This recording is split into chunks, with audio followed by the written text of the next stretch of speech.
desde la Comisión de Capacitación de recuperar este espacio y de que haya un reencuentro de equipos.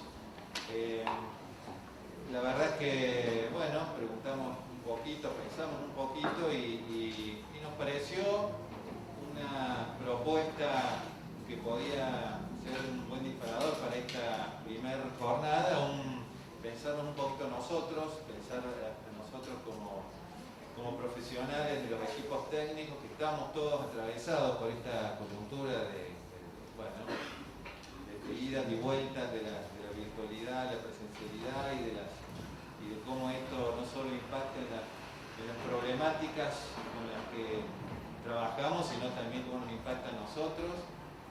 Y bueno, abrir un espacio de reflexión sobre esto e invitar a alguien que nos diera una mano y que nos aportara buenas herramientas y recursos para avanzar en esto. Producir buenas reflexiones y generar algunas herramientas para leernos un poco más y que eso también sea un buen aporte para nuestra práctica profesional. Hemos invitado a Vicente de Gemes. Él es de Buenos Aires, es licenciado en Psicología,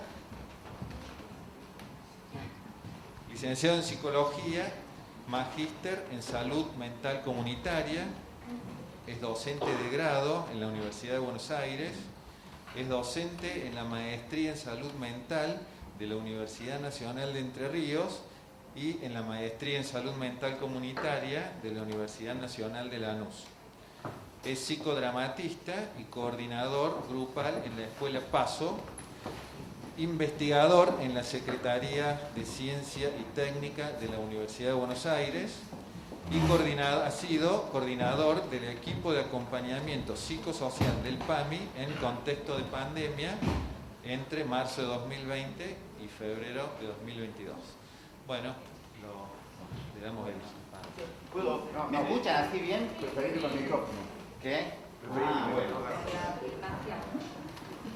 Bueno, muy contento de esta invitación, digamos. Un poco nervioso, intimida bastante lo que es el edificio así de la justicia. Pero bueno, cuando habíamos hablado con Pablo en su momento, cuando me planteaban el tema de la capacitación, yo le decía que para mí capacitar es dar cuenta de la capacidad que tienen los equipos, de los recursos. Me parece que muchas veces... yo soy una persona que más allá de que hace 30 años que doy clase, que soy docente universitario, mi mayor formación fue en la experiencia. Empecé, casi finalizando mis estudios, fundé un programa llamado Cuidar Cuidando, que no sé si lo conocerán, que duró como 30 años, que era con un hospital psiquiátrico y el zoológico de Buenos Aires, de un programa de resocialización. Y lo que fuimos viendo ahí, en una de las primeras reuniones que tuvimos con Fernando Ulloa, él decía, usted está más cercano a teorizar una práctica que a practicar una teoría, porque era algo medio novedoso. Me quedó mucho esto de teorizar una práctica y conceptualizar, entonces lo que en general reconozco en mi propia experiencia y veo en los equipos que hay saberes que a veces no se reconocen. Entonces un poco la idea de la capacitación es esto. Me acuerdo una cosa que me quedó muy marcada, que yo era estudiante, vino un médico cubano, a la facultad de la UBA, estudié en la UBA, y él decía que las palabras se las lleva el viento. Lo escrito queda registrado ahí en la escritura, pero lo vivido es lo que se lleva para toda la vida, lo que se lleva en el corazón, lo que uno, no sé si reconocen esos saberes, porque uno puede leer mucho, pero hasta que ese saber no lo incorpora en el trabajo concreto, en la institución concreta, no se hace carne ese saber, no se aprende. Esto por lo menos mi idea, y por eso le planteé la idea de hacer este tipo de capacitación.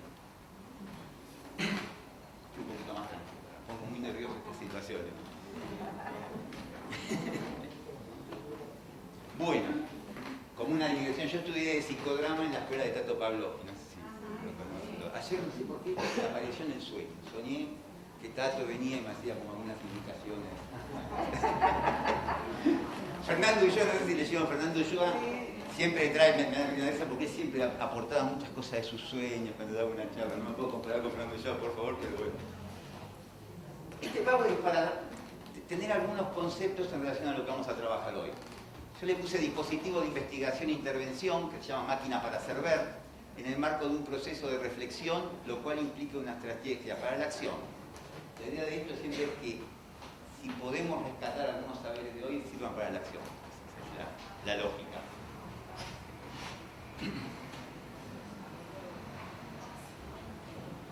Después hay una frase que es: un encuentro cuidador es aquel que alberga el saber del otro y permite una construcción conjunta, y que por ello guarda una dosis de incertidumbre por estar abierto al acontecimiento.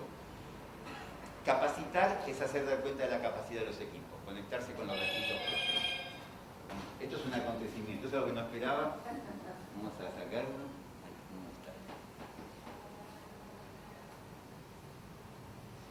Esta es una frase de Merlí que me gustó a mí, que dice: la pandemia construye territorios de no saber. La realidad también es una construcción en la que los imaginarios previos tambalean, imaginarios construidos en base a ritmos, rutinas, conceptos. En los últimos años estuve trabajando bastante con equipos en el contexto del COVID, y lo que se rompió bastante es este saber que uno venía instituido. Y eso es que hay como un instituido, uno tiene que ver con la repetición, con cierto encuadre, y creo que a todos nos pusieron en cuestión la ruptura de esos encuadres. Desde el psicólogo que tenía individualmente y tuvo que empezar a hacerlo virtualmente, rompió todo el encuadre que tendría aprendido, y los equipos de trabajo. Eso generó mucha incertidumbre, que para mí tiene un lado negativo, angustiante, pero también tiene un lado constructivo, que es como ciertos aprendizajes y cierta cuestión de buscar lo esencial de lo que uno hace. No sé, pero que el encuadre es algo que uno arma en la repetición, pero a veces eso que es la burocratización, se pierde lo esencial de para qué uno hace lo que hace. Creo que a todos los que tenemos muchos años de experiencia trabajando en la práctica, no sé si les parece eso, que en un momento dicen: ¿para qué estoy haciendo esto? ¿Cuál es el sentido de lo que estoy haciendo? Que, dicho sea de paso, salud mental es construcción de un sentido. Cuando uno trabaja en salud mental es eso, poder construir un sentido en la vida, en la experiencia, en lo profesional. Si cualquier cosa que me quieran preguntar me interrumpen, soy un poco informal para eso, pero no hay ningún problema, ¿no? O que no se entienda, o que no estén de acuerdo también. Una definición de subjetividad provisoria, pero que a mí me parece interesante, que es condiciones gracias a las cuales el mundo puede ser apropiado por un sujeto. O sea, uno ve el mundo y reconoce las prácticas a partir de su propia subjetividad, que son los puntos de vista. Siempre digo, se entiende, ¿no? Las variedades bajo las cuales se hace esa apropiación, digamos, de qué manera uno se apropia del mundo. Es la construcción que uno hace entre lo concreto del mundo y nuestras propias herramientas en la manera de ver el mundo. Como me gusta esto que se plantea, de Jung lo plantea, como experiencia afectiva del cuerpo y no como representación cognitiva exclusivamente, diría yo. Uno de estos saberes que yo digo que uno los puede tener acá, pero hasta que no los hace práctica, la manera de ver el mundo. Por eso digo, uno puede estudiar algo y después en la práctica van a ver que personas que estudian los mismos saberes hacen cosas completamente distintas, porque tienen subjetividades distintas, entienden la vida distinto. Entonces es distinto lo que uno puede hacer con un saber y con otro. Dicho sea de paso, ¿vieron? Cuando se habla de trabajar interdisciplinariamente, se dice que tiene que haber un acuerdo ideológico. Es un acuerdo de eso, de subjetividad. Uno puede trabajar con distintas disciplinas, pero tiene que tener el objetivo de lo que quiere hacer en común. Con tu propia disciplina, quizás si no coincidís en eso, no puedes trabajar. Los equipos interdisciplinarios, para que verdaderamente funcionen, porque esta disciplina en algún momento fue como una moda, que todos sean interdisciplinarios, pero no sé si se trabaja interdisciplinariamente, necesita este acuerdo ideológico, que tiene que ver con un acuerdo de qué entendemos que hacemos, hacia dónde queremos ir. Esta concepción incluye la idea de que el trabajo psíquico de reapropiación de lo producido, es decir, de la evaluación psíquica del trabajo de producción, implica un trabajo sobre sí mismo y alude al concepto de trabajo vivo. Porque de ello habla de un trabajo muerto, que es el trabajo burocrático, y el trabajo vivo, que es lo que uno pone. Todo lo que uno... Ustedes van a ver que... Por eso se habla de cuando uno hace un para, se trabaja reglamento. Hace lo burocrático, no le pone todo lo otro.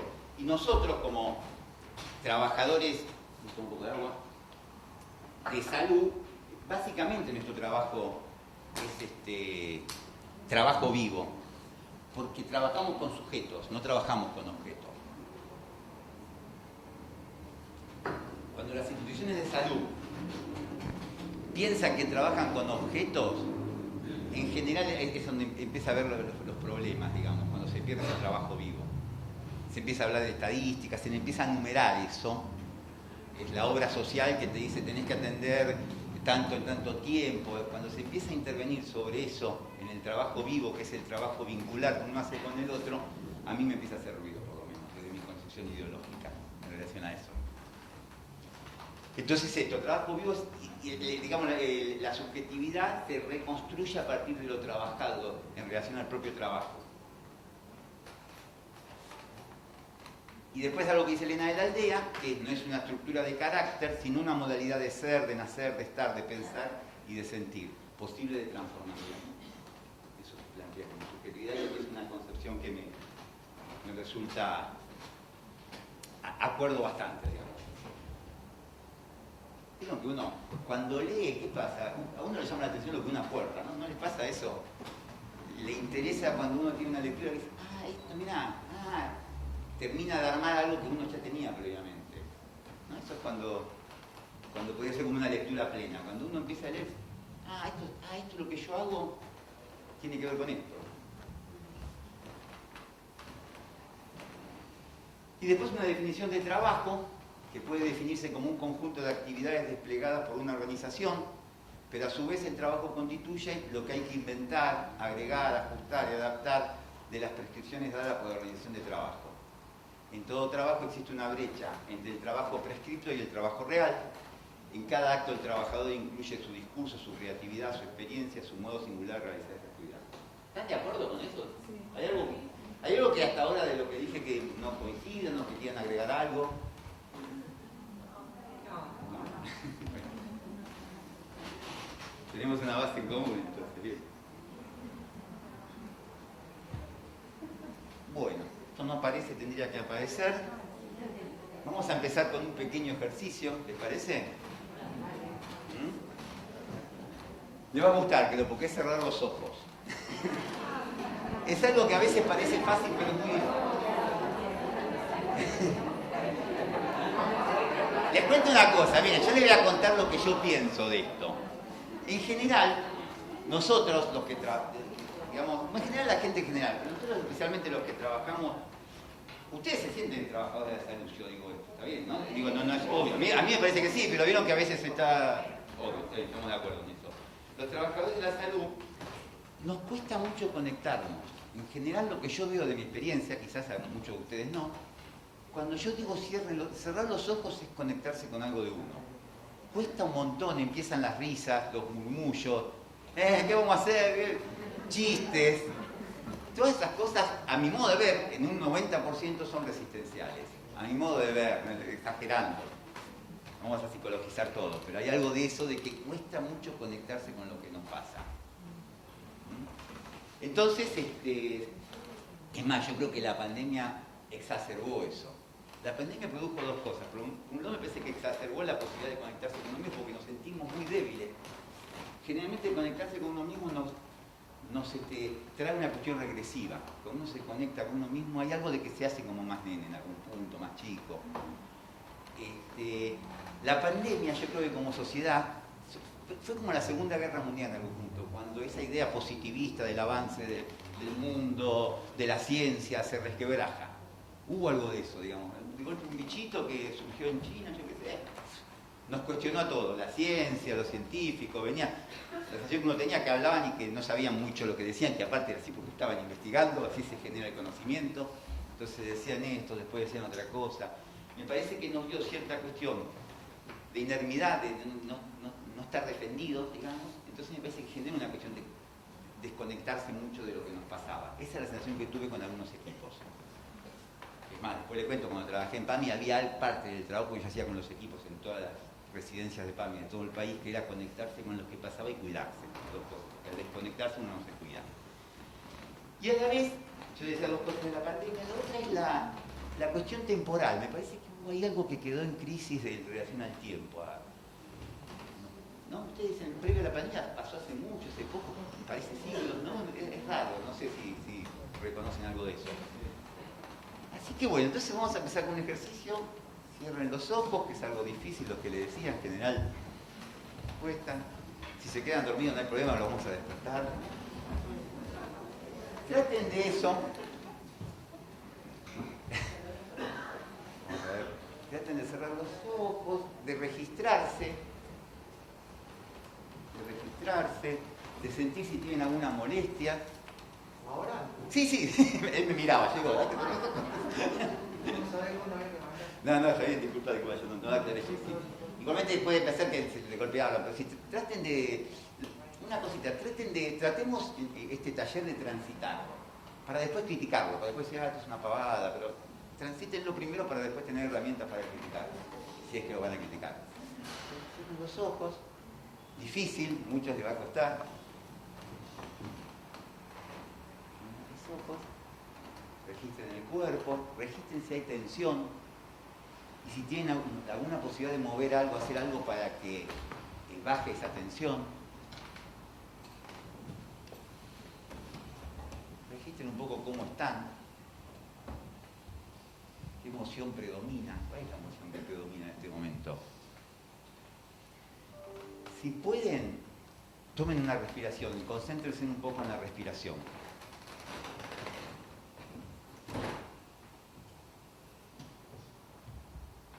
Si tienen un pensamiento que los aleja de lo que digo, no importa, déjenlo pasar. Y ahora les voy a pedir que puedan situarse previo a la pandemia. O sea, que cuando empezó la pandemia, marzo del 2020,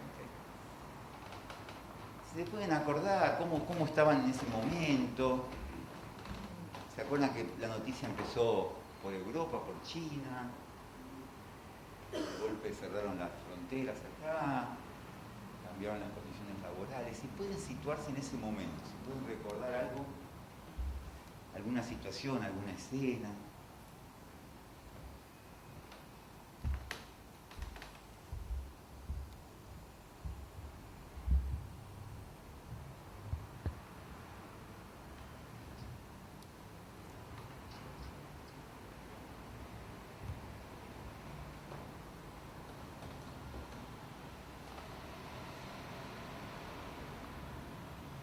¿Cómo la vivieron? ¿Cómo estaban en ese momento?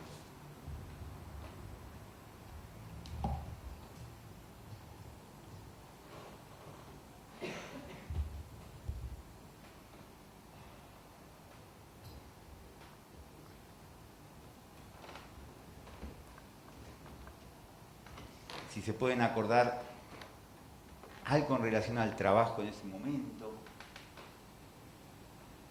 La primera escena que se les venga en relación al trabajo, si tuvieron que venir, si tuvieron que no venir más, cómo fue la conexión, qué les pasó, qué...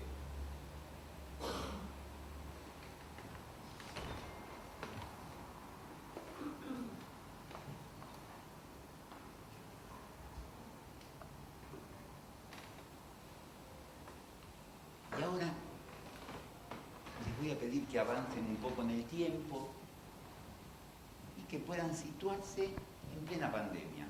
Septiembre, octubre del 20, cuando ya estaba,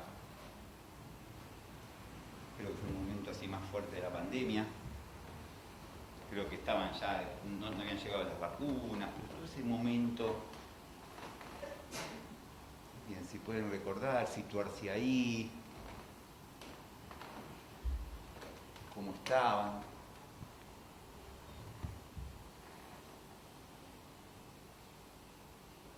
También si pueden recordar alguna escena laboral, una escena del trabajo.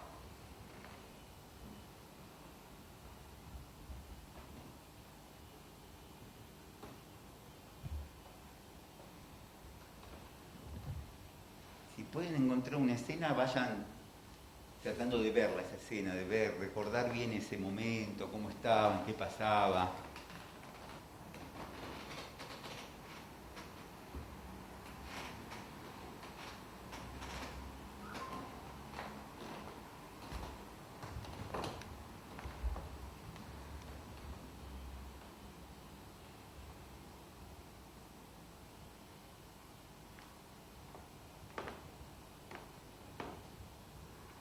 por último, que avancen un poquito más y que nos lleguemos a esta época. Entonces, que algunos llaman post-pandemia. ¿Cómo están en este momento? ¿Qué escenas se le viene laboral de este momento? De esta última etapa.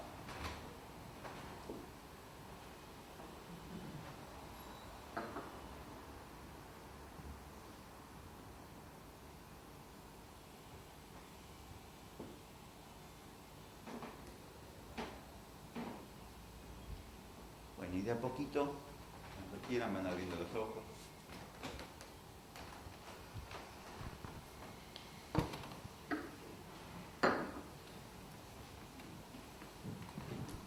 Y lo que le voy a pedir ahora, que en el Mentimeter, este programa que tienen ahí, hay una pregunta que es: ¿cuál es la película? ¿Cuál es el nombre de la película? Vieron que hicimos 3 escenas.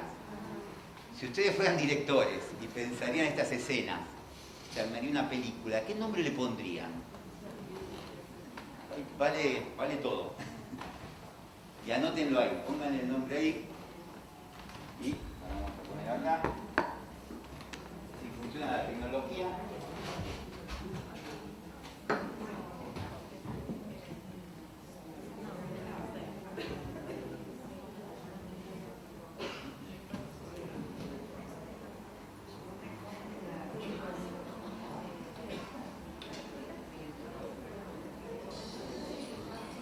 Ahí van apareciendo los nombres que van.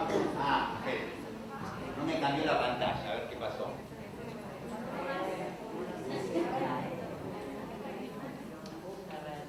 Ahí se supone que va. Ahí está. ¿Ven un poco o no se ve? No se ve, ¿no?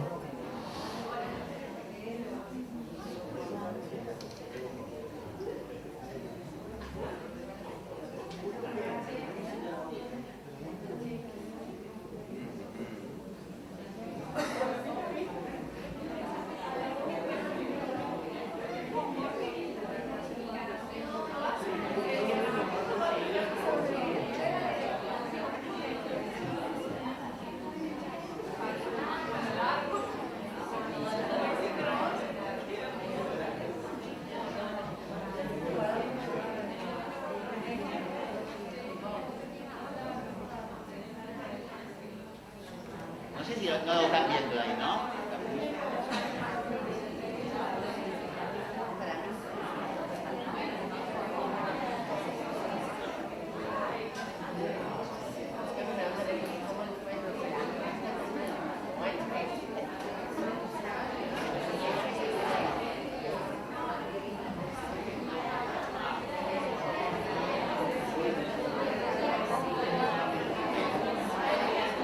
¿No tiene algo o no? ¿Se ve? Les voy leyendo los nombres que pusieron ustedes, algunos de los nombres. ¿Les parece? Hola. ¿Pudieron todos poner? ¿Sí? Bueno, les voy leyendo los nombres que están acá de las películas. El regreso de lo inesperado, El día de la marmota. ¿Quién puso el día de la marmota? A ver, tratemos de un segundo de hacer silencio, así la escuchamos. Bueno. Bueno, no sé si vieron la película, ¿saben cuál es? Sí, porque siempre se repetía lo mismo. Bueno, es que me pasó un poco eso, al menos mi vivencia fue de algo como que se repetía, que a la vez era distinto y de lo que no se podía salir muy fácil. Bien. Como de una inercia. ¿Coinciden? ¿Bien? ¿Con eso? Bien. Vamos a ver otra acá. El día de la marmota, El tránsito interior, De tragedia en tragedia, Mundo frágil, El dinamismo de la vida, Lo que COVID se llevó, Incertidumbre, Los senderos de la incertidumbre, Nueva realidad, Sobreviviendo a lo inesperado, Adaptados, La grieta, Desolación, pérdida de sentidos, Tiempo detenido.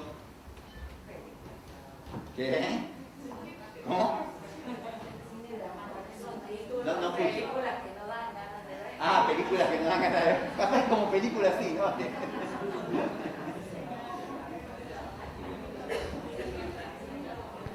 tiempo detenido, un extraño momento en la vida, sobrevivientes, el meme del presidente chino, ciudadanos mientras trabajamos, ciudadanos, qué mal que tengo que ya cambiar los anteojos, cuidándonos mientras trabajamos. Ciudadanos, yo hice un fallido, ciudadanos mientras trabajamos también. La vida y sus cambios, adaptación constante, 180 grados, cambios inesperados, sueños de libertad, incomodidad. La vida es más compleja de lo que parece. Vida en pantalla, incertidumbre, sentimientos, reencontrarse. ¿Pueden leer ustedes? Ah, bueno, vamos a pasar. No. Ambivalencia, desafío, volver a sí mismo, resiliencia, perdiendo el control, el pesado y doloroso tránsito de una tragedia, recalculando, transición, el valor del tiempo, los vulnerables, transformación, persistencia, perspectiva, crisis y pandemia. ¿Hay alguna que le llame la atención? ¿Alguien que quiera, o alguien que haya puesto uno de estos títulos, que quiera comentar algo? Circovid. A ver, Circovid, ¿quién puso? ¿Quién puso Circovid? No se anima. No pasa nada, no pueden, digamos, se puede decir todo. Es interesante, cuando uno entra a una institución, lo mejor de la institución en general, yo digo, de las reuniones, todo, de trabajo, son los pasillos. Los pasillos donde pasan las cosas. Uno comenta lo que realmente pasa. Siempre hay como dos escenas en las instituciones. La oficial, reunión de equipo, todo, y después el pasillo. ¿Y qué pasó? Y nadie se comenta todo. Y siempre las instituciones tienen cosas que se pueden decir y cosas que no se pueden decir. Yo a veces soy un poco arriesgado, pero a veces me doy cuenta que cada vez que intervengo en una institución, no digo como PAM y todo, hay que conocer la institución, por eso digo, el saber tiene que pasar por el cuerpo, tiene que conocer a la gente y ver, empezar a ver qué cosas sí, qué cosas no. Las instituciones tienen sus límites, a veces se puede ir transformando esos límites también, eso es la política en términos generales, ¿no? Transformar los límites de las instituciones. Los buenos que somos nosotros para bien, ¿no? Nosotros somos los buenos que queremos cambiar las cosas para bien. Pero bueno, por eso vine con esto porque iba a ver si hay algo que no se puede decir de los títulos, pero ustedes sabrán. ¿Querés que...? No. Circovid, ¿qué pasa? A ver. ¿Cómo?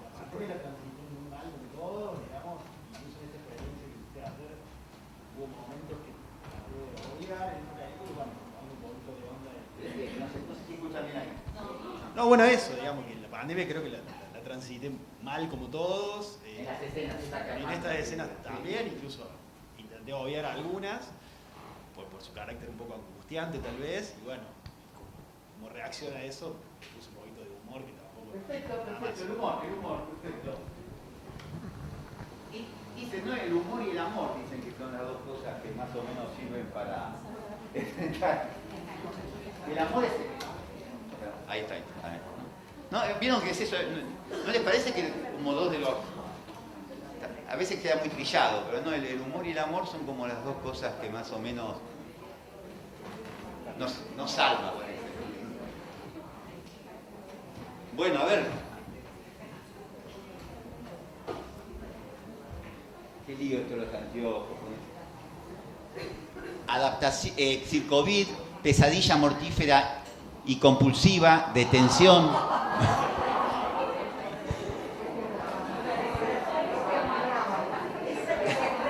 ¿Cómo?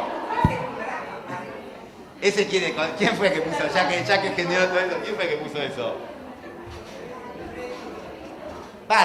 Yo pregunto, también digo, pueden no decirlo, si alguien se siente incómodo, o puede decir, soy yo pero no quiero hablar, digo, también dense esa libertad acá, no es que ¿Alguien quiere comentar quién fue que...? Porque fue un título, bueno, fue un título que generó. En psicodrama eso se llama resonancia, bueno, que es un concepto que conocen, ¿no? Como uno resuena a partir de cosas propias seguramente con algo que dijo. el otro. Creo que todos lo sentimos así en algún momento. A ver, dale. No, amigo. Acá va. No, yo no lo escribí, pero me parece que a lo mejor la reacción, porque en algún momento todos lo sentimos la pandemia como una pesadilla mortífera y compulsiva y como una especie de estar detenidos, ¿no es cierto? O repitiendo o reproduciendo algo que también me gusta, otro título que está ahí que dice lo impensable, ¿no? Como bueno, como que no nos alcanzaban los esfuerzos de reflexionar y de ir dialogando y de tratar de reconstruir algo de lo que habíamos perdido, sobre todo en esos primeros meses, no nos alcanzaba para transformar esa experiencia en algo más pensable, ¿no? Bueno, no sé, pero lo de pesadilla a mí me parece que, bueno, todos en algún momento, no sé, lo sentimos. Sí. Ahí justo me apareció.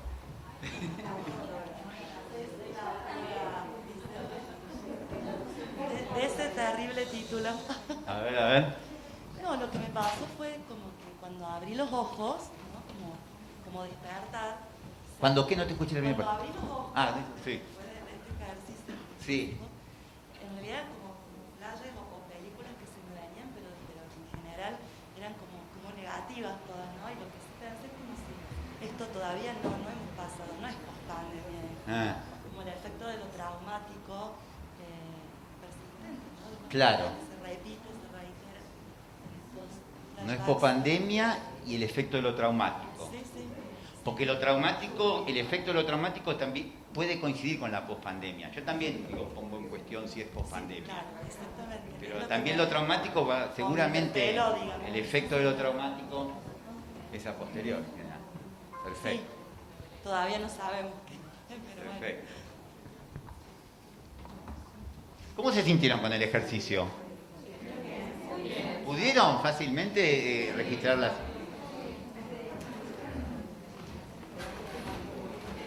Seguimos, a ver, son muchas clases, pero bueno. A ver, ¿dónde estábamos? De pesadilla mortal, el fin de lo conocido, cambio de vida de 180 grados. A ver si...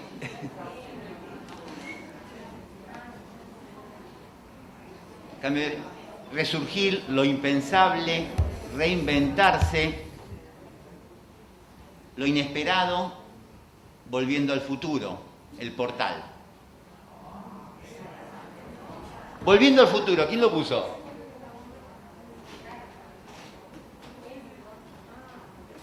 ¿Alguien quiere? ¿Querés comentar un poquito?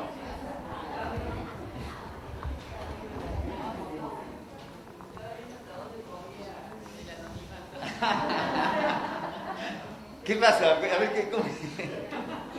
Cuesta, ¿no? Si yo digo quién y no hablan, ¿cuesta el anonimato? Lo digo o no lo digo. En realidad es por la escena de volver al momento previo a cuando se desató la pandemia y todas las medidas restrictivas. A ese momento yo me volví y pensar que venía todo el futuro que vino de pandemia, de restricciones y que fue totalmente inesperado, que marcó, recuerdo mucho una reunión del trabajo en donde estábamos hablando de qué se venía, de qué iba a pasar y que no teníamos idea después de todo lo que se desató después. Claro. O sea, en ese momento no tenía. Por eso digo, volviendo a ese momento para ese futuro que se venía. Claro. Que ya ahora es cierto. Volver a la incertidumbre sería. Exacto. ¿No? Acá hay algo. ¿No? O de... ¿Algo más? ¿Alguien quiere...? Había una cosa, digo, nosotros... Yo les cuento, porque en el contexto COVID, como había dicho Pablo, seguí trabajando en el centro de salud, que armé dispositivos. Yo coordino la área comunitaria del Centro de Salud Mental número 1. Y a la vez, el trabajo más fuerte fue este de PAMI, que fue un trabajo 24 horas por 7, era estar siempre de guardia, coordinó un equipo muy grande, de intervención. Lo que en PAMI hacíamos concretamente era, se armó un equipo de acompañamiento psicosocial. PAMI tiene 600 residencias, que son los llamados mal llamados geriátricos. Residencias de larga estadía en todo el país. Y en esa época, ¿se acuerdan que bueno, los que más morían eran los viejos? viejos de la residencia especialmente. Entonces era una situación muy crítica para todos los equipos. Entonces en ese momento, no sé por qué, me llamaron a mí para coordinar ese equipo. Algo me habrán identificado en relación a trabajar con estas cosas raras, capaz. Y bueno, las cosas que fuimos armando para enfrentar lo que estaba pasando, el efecto del COVID, me pongo nervioso cuando yo hablo, perdón, está mal que haga eso, que los mire, pero me pasa eso. Entonces cuando me llamaron, hubo varias cosas que yo me di cuenta. Primero fue todo un tema, digo, esto de las instituciones, porque me llamaron y me presentaron como un experto en salud mental. La gente del PAN estaba que me quería matar, ¿viste? Porque llamaron a alguien experto, ¿qué es esto? Bueno, tuve que hacerle ver que yo lo que quería era trabajar con ellos. Un poco lo que le digo a ustedes, digo, el saber lo tenían ellos, ¿no? Yo no soy experto en nada. Puedo ayudarlos a ver algunos mecanismos, a construir mecanismos. Y entonces, con lo que empecé a amar es como una red, empezar a establecer una red con las UGL, ¿viste? Que son unidades de gestión local. Acá yo le contaba que vine el año pasado para trabajar con la de Córdoba. Cada provincia tiene sus agencias, las agencias tienen equipos que trabajan con las residencias tienen equipos profesionales. Entonces empezar a armar esa red, y una de las cosas que veíamos fundamental para ese momento era crear certidumbre en la incertidumbre. Una de las cosas como producto emocional que afectaba a todos los equipos, por un lado la muerte, el duelo en distintos sentidos. La muerte concreta, me acuerdo que en una reunión con una residencia de Mendoza, llorando, la gente me decía, yo no vine acá para sacar bolsos negros, la gente que moría, porque era una cosa terrible. O sea, había algo muy concreto, traumático de la muerte. Los duelos por algo de que, el duelo también en el sentido de que algo que veníamos haciendo no se hace más. Y la incertidumbre, esto que planteaba la compañera. Entonces, por un lado la red, porque uno en la red se siente más seguro. Cuando uno está mal en la vida, algo de lo que busca es la red. La gente que más o menos podés confiar y tenés a alguien en que sostenerte. Entonces, armar redes es lo que servía. Y generar la mayor certidumbre en la incertidumbre. Ir con la verdad. Yo tengo una frase que me gusta, que es menos saber, más verdad. No porque cuestione el saber, me gusta el saber. Pero yo creo que a veces últimamente lo fundamental es la verdad en un vínculo, la verdad en una situación. Yo creo que hay algo de la salud mental que tiene que ver con la búsqueda de esa verdad. De ser un poco más sincero con las cosas, más verdadero, ¿no? Entonces, la certidumbre se creaba en la verdad. Lo que nosotros armamos, yo en un momento le decía a mi equipo, empezamos a hacer un montón de laburo, porque la idea, creo que en un momento cuando nos convocaron, creo que capaz que otro psicólogo hubiese agarrado a hacer una consultoría telefónica y que los familiares llamen, y a mí me parecía que había que armar otras cosas. Entonces decía, como que no nos burocraticemos con eso, ¿no? Que me parece que es eso, digamos. Uno se burocratiza cuando empieza a establecer un saber que es de determinada manera y deja de escuchar al otro, deja de buscar. Entonces me parece que estos eran los elementos que de ese equipo se fue armando. Por eso digo, había algo ahí de crear certidumbre. La incertidumbre fue algo, duelo y certidumbre fue algo muy fuerte. Y el tercer elemento fundamental eran las prácticas de cuidado. Vieron que salud, históricamente se hablaba de estado de salud-enfermedad, después se empezó a hablar de proceso de salud-enfermedad, después se empezó a hablar de proceso de salud-enfermedad-atención, ese es el manual, y después se empezó a hablar de cuidado, que a mí, acuerdo, digo, el cuidado es una cuestión más simétrica, uno como profesional cuida, pero también el otro se tiene que cuidar, Hay tres elementos: el cuidado propio, que es algo de esto que yo les dije recién, de poder registrar lo que nos pasa; el cuidado hacia el otro puede ser hacia el que uno atiende, hacia el que uno asiste desde su rol, hacia el compañero; el dejarse cuidar, es otro tema, a veces dejarnos cuidar. Esos serían como los tres elementos, y eso también fue fundamental de este equipo, que sean prácticas de cuidado. Nosotros tenemos que sentir que tenemos que cuidar a la gente, cuidar la angustia, cuidar cuidar y acompañar. Eso es lo que hicimos básicamente. Les digo que yo me acuerdo mucho de ese de Mendoza, porque ese fue muy fuerte, porque en este trabajo nos llamaban del equipo de Mendoza, hicimos el Zoom, por ejemplo, se hacía, porque no es que íbamos a cada provincia en ese momento, era una locura, pero armamos Zoom con los equipos en la hora que podían. Por ejemplo, este Zoom se armó a las 11 de la noche con Mendoza, porque era el momento, digo, para situarnos. Cuando yo digo el saber pasa por el cuerpo, uno tiene un saber, pero imagínense la gente que trabaja en los equipos de las residencias, que no podían salir, que tenían que estar 24 horas ahí, que tenían que buscar un horario donde podían, entonces se armó el Zoom. Y a veces yo decía, ¿qué herramientas tenemos para ayudar ahí? Y nos fuimos dando cuenta que el escuchar, el que se sientan acompañados, algo de eso disminuía un poco la angustia, que era un poco lo que podíamos hacer en ese momento. Por lo menos lo que después recibimos de los equipos es que le había servido esos encuentros que habíamos tenido. Tenía que ver con sentirse, por un lado sentirse acompañado por PAMI Central, pónganle que era una cosa, hay algo de eso. Sentirse acompañado por otro equipo, sentirse escuchados, compartir la emoción. Yo en un momento, en esa situación, hasta yo mismo me invadió la emoción, me puse a llorar en un momento. Que uno siempre del logro profesional se pregunta si está bien, me lo dejé que me pasara porque me parecía, no tengo que mostrarme acá. Miren esas cosas, eso es una enfermedad que tenemos un poco, que pensamos todo lo que hacemos. Yo mientras lo hacía decía, bueno, esto es un gesto de empatía. Yo decía, en este momento, rescatando Ulloa, hay que hablar de la ternura. Él decía, bueno, después tengo una frase, después no me quiero adelantar a lo que voy a decir después, pero lo dejo así como Ulloa habla de la ternura, que la ternura es empatía, miramiento y buen trato. Y creo que él lo hablaba en otra época, porque Ulloa murió hace mucho, pero a mí me vino fundamental ese saber, para ese momento dije, es por ahí. Acá terminamos, terminamos acá. Vamos a volver. ¿De dónde? Acá, no apareció, esto es lo que yo quería, ¿de dónde venimos? Esto que hicimos es de dónde venimos. Bueno, y esto es lo que yo les contaba de PAMI. De PAMI y de todo mi trabajo en relación a la pandemia, desde el centro de salud también, desde la facultad, porque en la pandemia lo que tuvo en particular es que ahí estamos, damnificados. O sea, todos somos damnificados. Hace muchos años ayudé en un equipo que trabajó con la gente de Cromañón, ¿se acuerdan?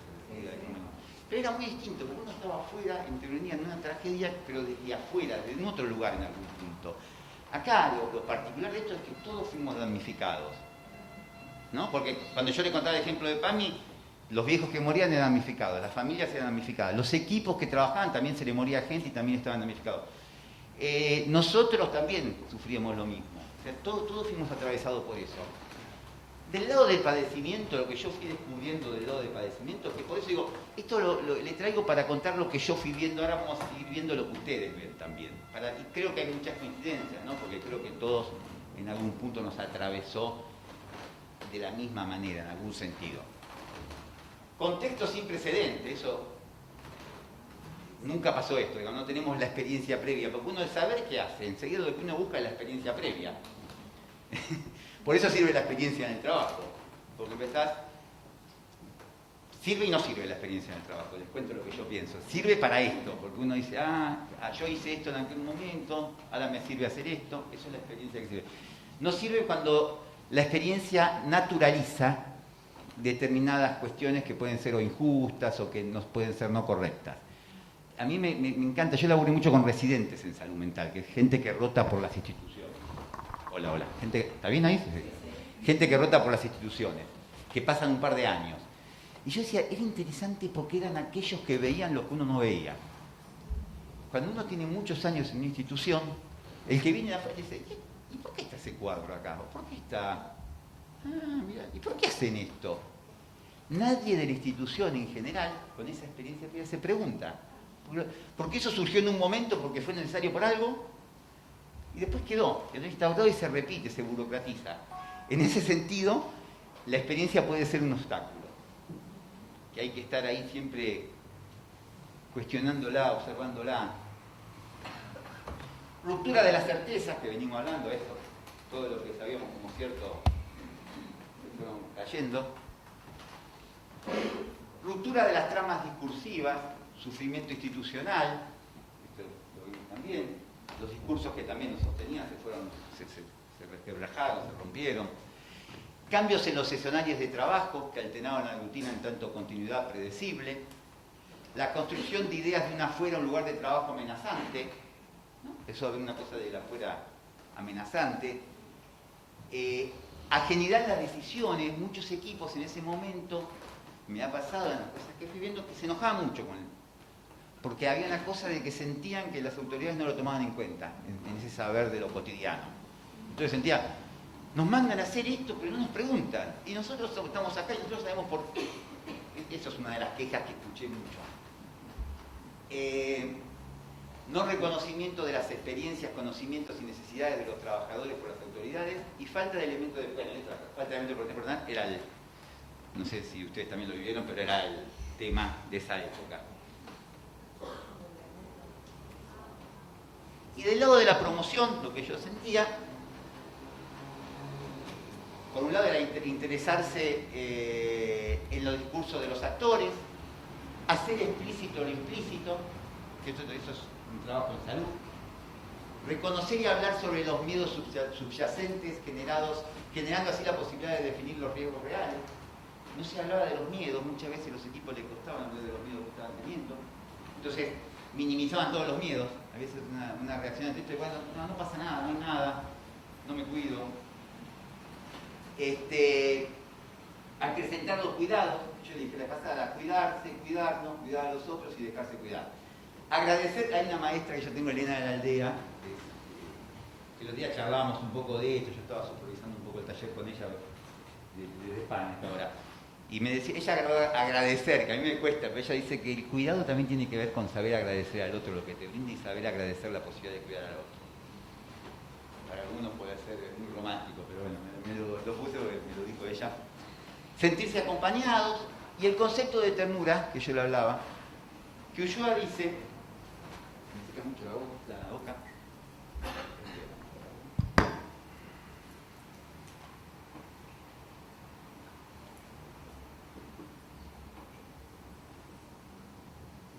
¿hasta acá alguna pregunta? ¿Algo?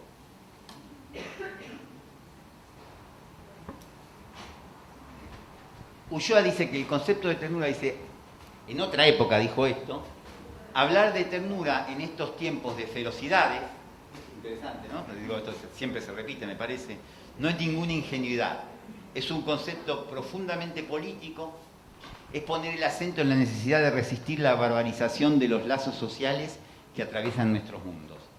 Barbarización es el desconocimiento del otro, los bárbaros. Y él va a hablar de la ternura como dice que va a ser constitutivo de lo humano. Nosotros somos seres humanos gracias al concepto de ternura, que es un concepto nodal y que tiene que ver con la empatía, el miramiento y el buen trato. La empatía es la madre con el bebé, cuando nace, que se puede poner en el lugar del hijo y le da de comer, lo alimenta, la empatía es poder ponerse en el lugar del otro. Que yo te diría que la empatía yo creo que es algo que naturalmente, si uno puede... Hola, ¿cómo te va? Buenas. Si uno puede hablar de algo natural, que no creo que sea así, digamos, todo es social, pero creo que es algo, digamos, creo que los seres humanos somos empáticos. Lo que pasa es que a veces la vida nos va haciendo duros, nos va endureciendo y vamos perdiendo esa capacidad de empatía. Es una cuestión defensiva. El que atiende el call center o un teléfono, vieron que cada vez, seguro que el primer día atiende y escucha, y después ya deja de escuchar. Pero es una cuestión defensiva. A veces cuando uno trabaja mucho con el sufrimiento del otro, nos dejamos de afectar y nos dejamos de poner empático. El otro empieza a ser un número. Es un mecanismo de defensa que tenemos en relación. Entonces hay algo ahí que en este contexto más que nunca es recuperar eso, la empatía, que es esto de la ternura, ¿no? La ternura el primer elemento es la empatía, lo que nos hace es humanos, poder ponernos en el lugar del otro. El miramiento, que es poder mirar al otro, que es externo, que no somos nosotros, con afecto.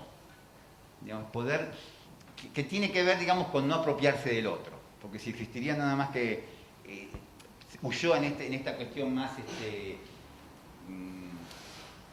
constitutiva, va a decir, si es solo empatía, no es diferencia. El miramiento es lo que permite diferenciar al otro. Y el buen trato. Esos son los tres elementos que creo fundamental en este momento. Los nuevos se perdieron, ¿no? ¿Quiénes son los que llegaron recién? ¿No? Se perdieron lo mejor. Es más, me pongo muy nervioso porque digo, yo creo que hasta ahora está bien lo que estoy, creo que estoy... Viste que uno se autoevalúa, y hay veces que me evalúo mal, muchas veces. Y yo digo, ahora capaz que va a ser un desastre la otra parte y te perdiste lo mejor. No, seguramente no. Seguramente no. Bueno,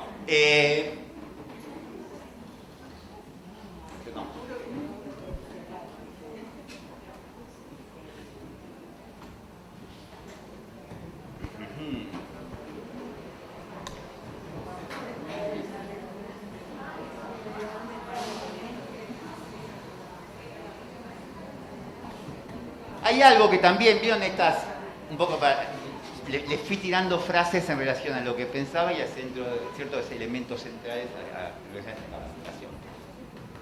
Capacitar es dar cuenta de la capacidad que tienen los equipos, es un poco la idea que estamos trabajando. También lleva a pensar que es esperable que en circunstancias como las actuales se erijan algunas rigideces, como intento de restaurar rápidamente un orden donde las seguridades se vieron suspendidas. Si se advirtiera sobre estos mecanismos, podrían contrarrestar con estrategias adecuadas. Uno de los riesgos, creo, de esto, entre comillas, post-pandemia, es volver rígidamente a lo anterior. Es más, hay una de las cosas que en una investigación que hicimos de la facultad, nos dimos cuenta que en pandemia los equipos de salud, los que intentaban volver rápidamente a dispositivos anteriores, costaba un montón. Los que inventaban dispositivos nuevos a partir de la pandemia era mucho más fácil, digamos, funcionaba mucho mejor eso. En el centro de salud, lo que armé en ese momento, parece que lo de PAMI fue lo central, pero en el centro de salud armamos un dispositivo virtual que se llamaba Aislados pero no solos, que un poco era intentar generar redes sociales en la gente, que sería una cosa interesante. Armé ese dispositivo, lo difundí en mi Facebook personal, también yo a veces las actividades del centro de salud lo difundo, y se anotaron, por un lado, usuarios, y por otro lado, psicólogos, compañeros, colegas, que me conocían de otro lado. Y se armó todo un grupo único en un momento. Y no funcionaba. Teníamos distintos temas, digamos, no podíamos laburar porque teníamos, entonces se tuvo que dividir. Pero ahí me di cuenta, claro, ambos. Yo decía, yo lo había pensado para los usuarios, pero me di cuenta que los profesionales necesitaban también esa red de conexión.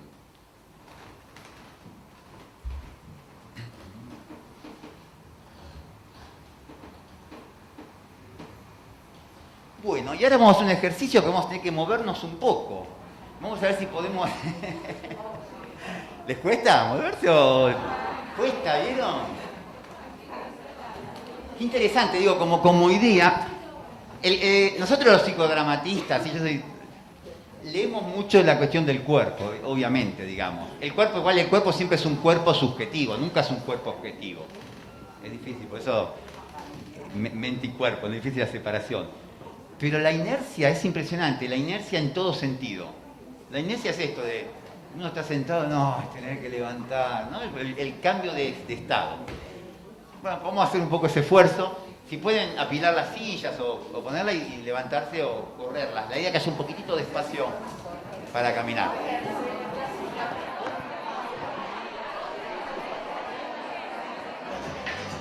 Bueno, continuamos ahora. Continuamos circulando. Saluden al que se encontraron, busquen otra persona. Compañeras y compañeros, charlar un poquito, ¿qué obstáculos escucharon en esto?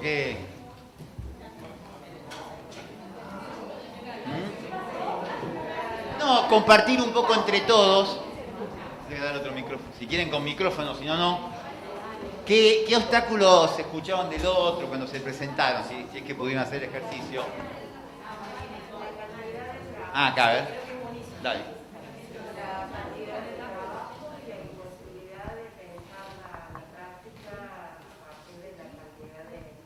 Imposibilidad de pensar, sería. A partir de un exceso de trabajo. O sea, no.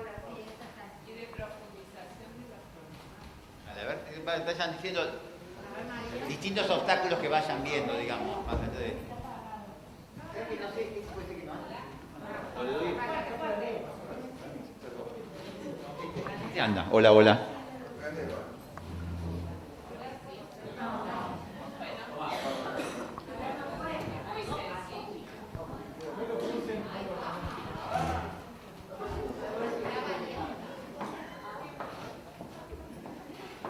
No, decía que la complejización de las problemáticas, en el caso del equipo nuestro, del CATEMU de Tribunales de Familia.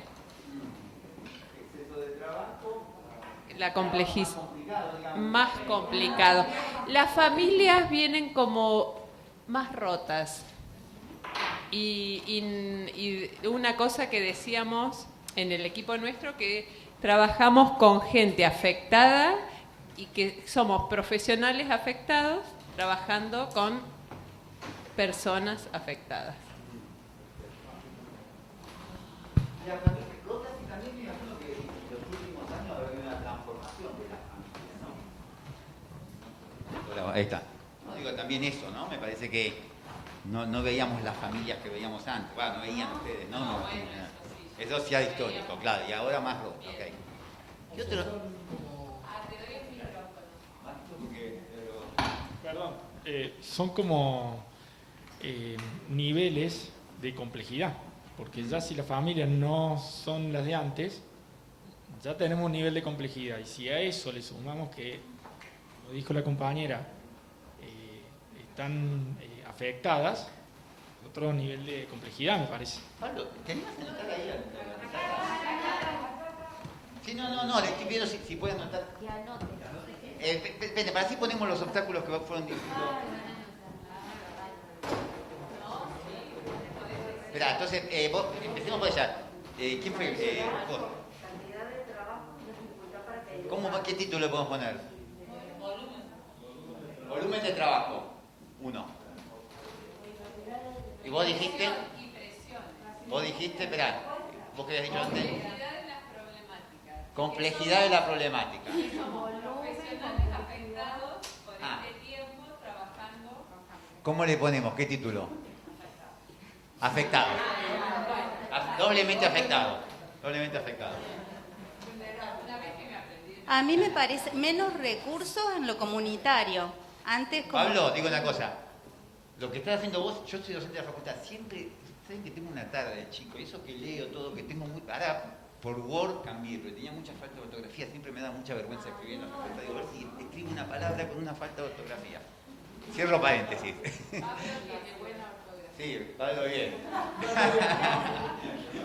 Bueno, ¿quién decía ahí? Menos recursos en lo comunitario, como que antes de la pandemia había muchas ONG, presencia de algunas redes y de algunas agrupaciones que ahora pareciera que se hubieran retirado o que están en un nuevo proceso. Entonces, a la hora de... Claro.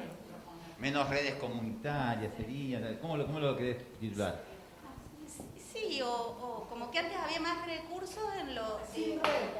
No sé sin red, menos recursos en lo Comunitario. Menos recursos comunitarios.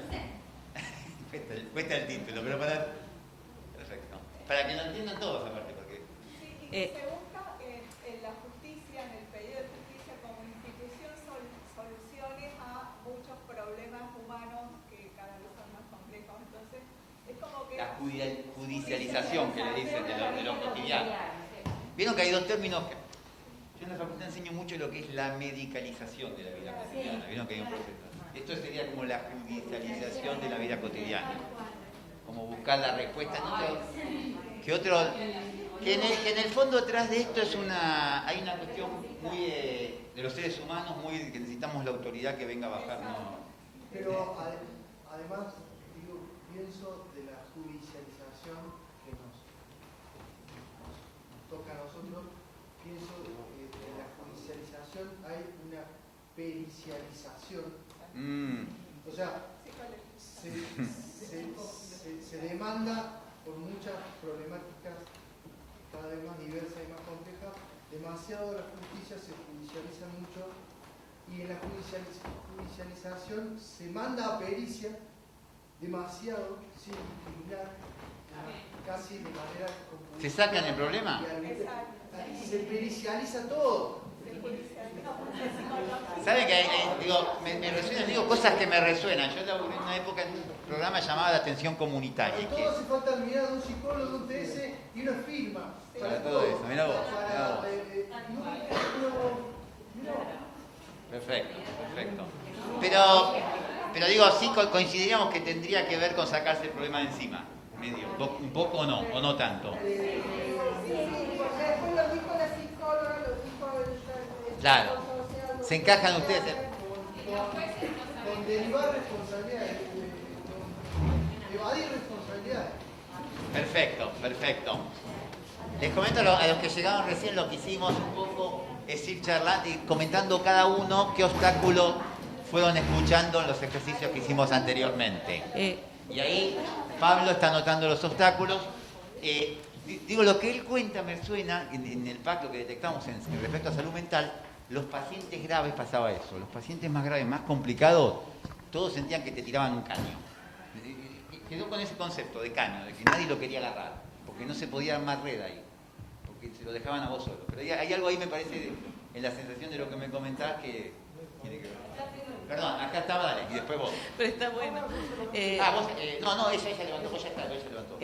No, lo que quería un poco, a todo lo que están diciendo, que comparto plenamente, también, digamos, uno advierte una fragilización. O sea, así como nos sentimos frágiles, quienes van a la justicia hay una expectativa enorme, porque también ha habido, por lo menos en la provincia de Córdoba, también un recorte del Estado en la pandemia. Y en esto de lo comunitario, las organizaciones comunitarias han resuelto el hambre. Hay hambre, o sea, estamos en una situación de padecimientos y uno advierte en la intervención que no hay un sistema, por ejemplo, en salud mental, o sea, cómo se han profundizado los sufrimientos subjetivos, ¿no es cierto?, de las personas, de las infancias, y cómo eso atraviesa las instituciones que están en territorio, y uno no encuentra desde el Estado, digamos, la construcción de recursos, digamos, la derivación de recursos, la constitución de un sistema integral que permita dar respuesta en este momento donde está todo fragilizado.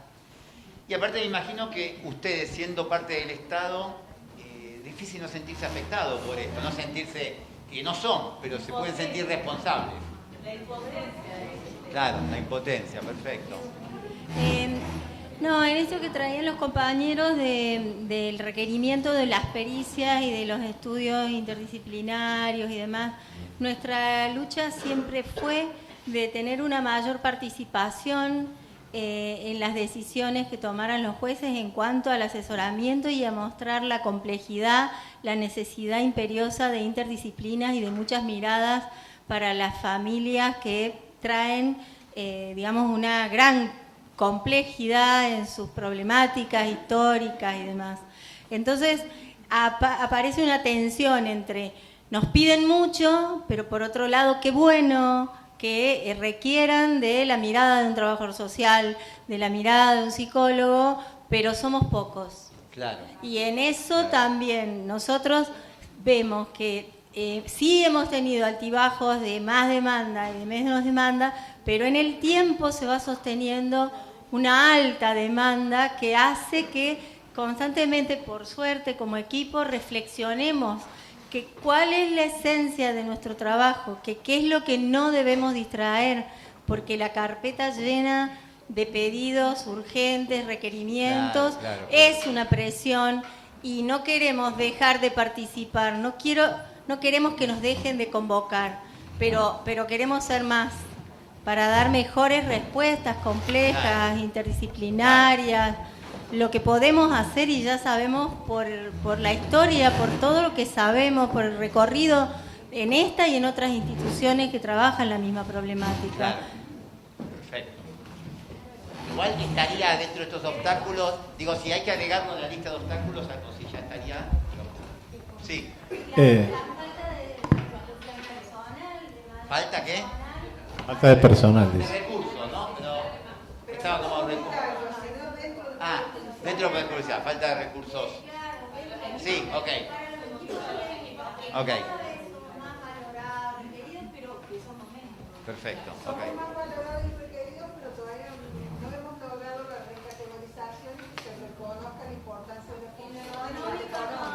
Perfecto, sí.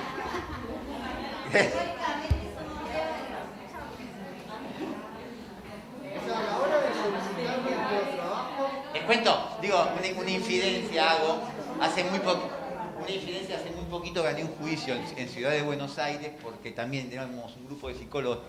Yo empecé a trabajar en Ciudad de Buenos Aires hace muchos años a través del Consejo de Derecho, una defensoría de derechos, una época. Después me pasaron a salud y a todos los que nos pasaron no nos categorizan, éramos como un empleado administrativo.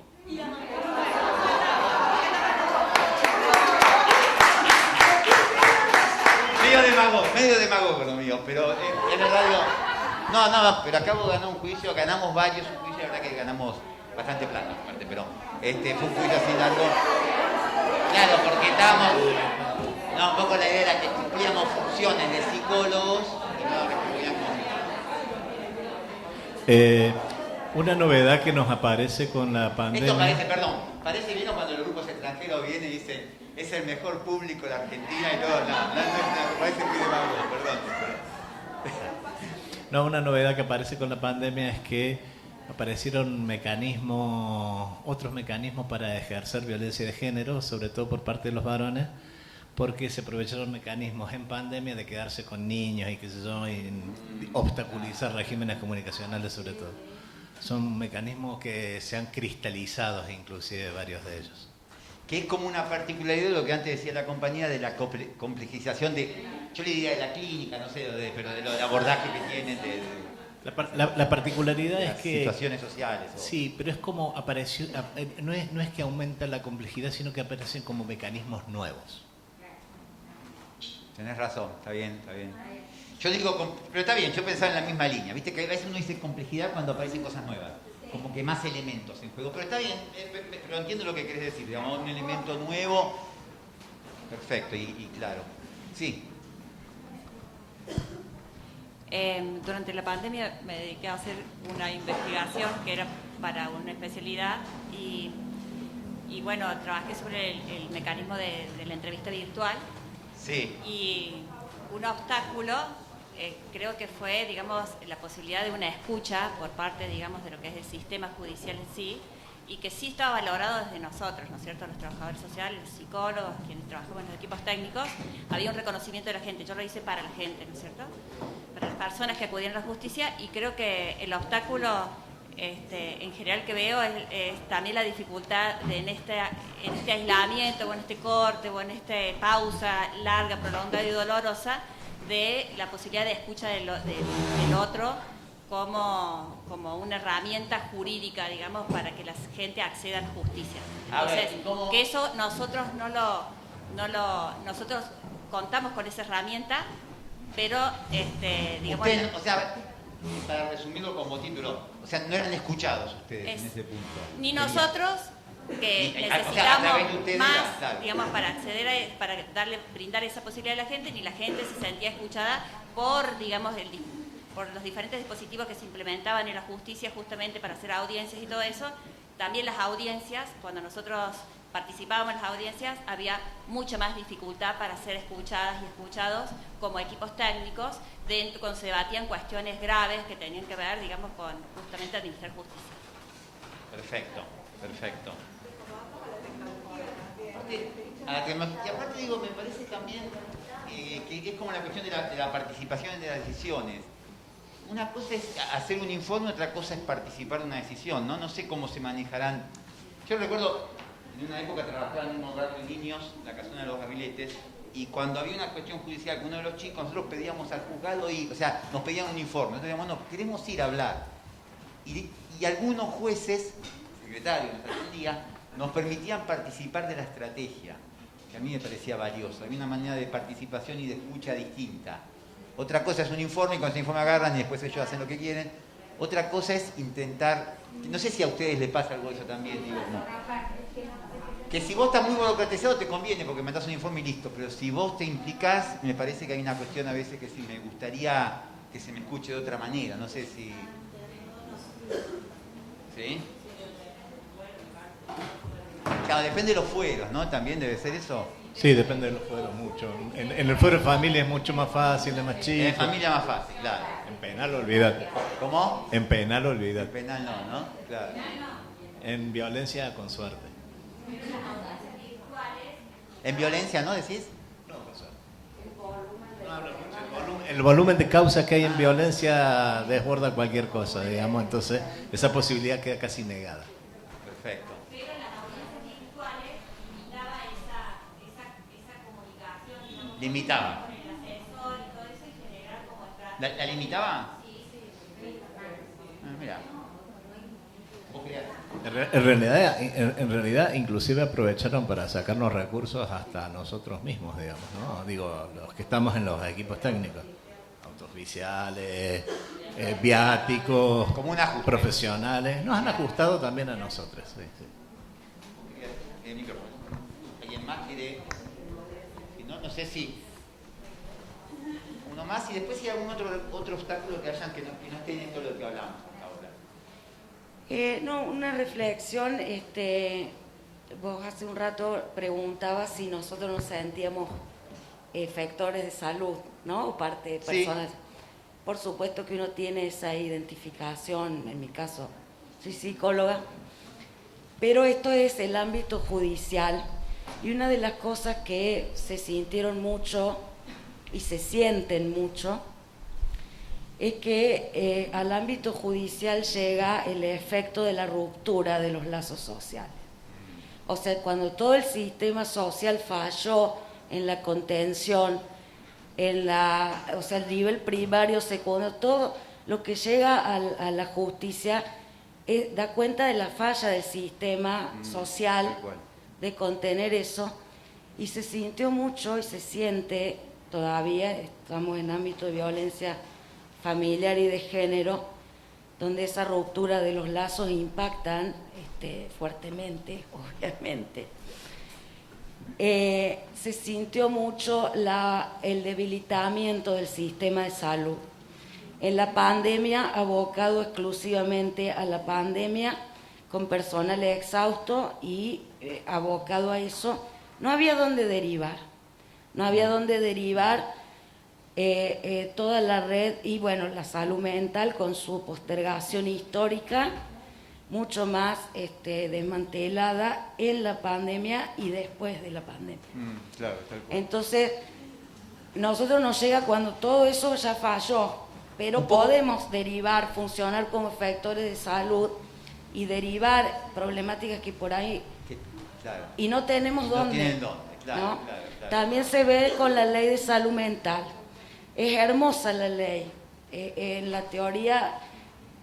En género pasa lo mismo, tenemos leyes avanzadísimas. Sí, pero no hay políticas que acompañen. Yo siempre digo, tenemos leyes de primer mundo en un país emergente, endeudado, etcétera, etcétera, donde no hay inversión en salud, donde el sistema de salud está muy debilitado y todo eso impacta y llega a la justicia como violencia. Sí. Violencia de género, violencia de distintos tipos.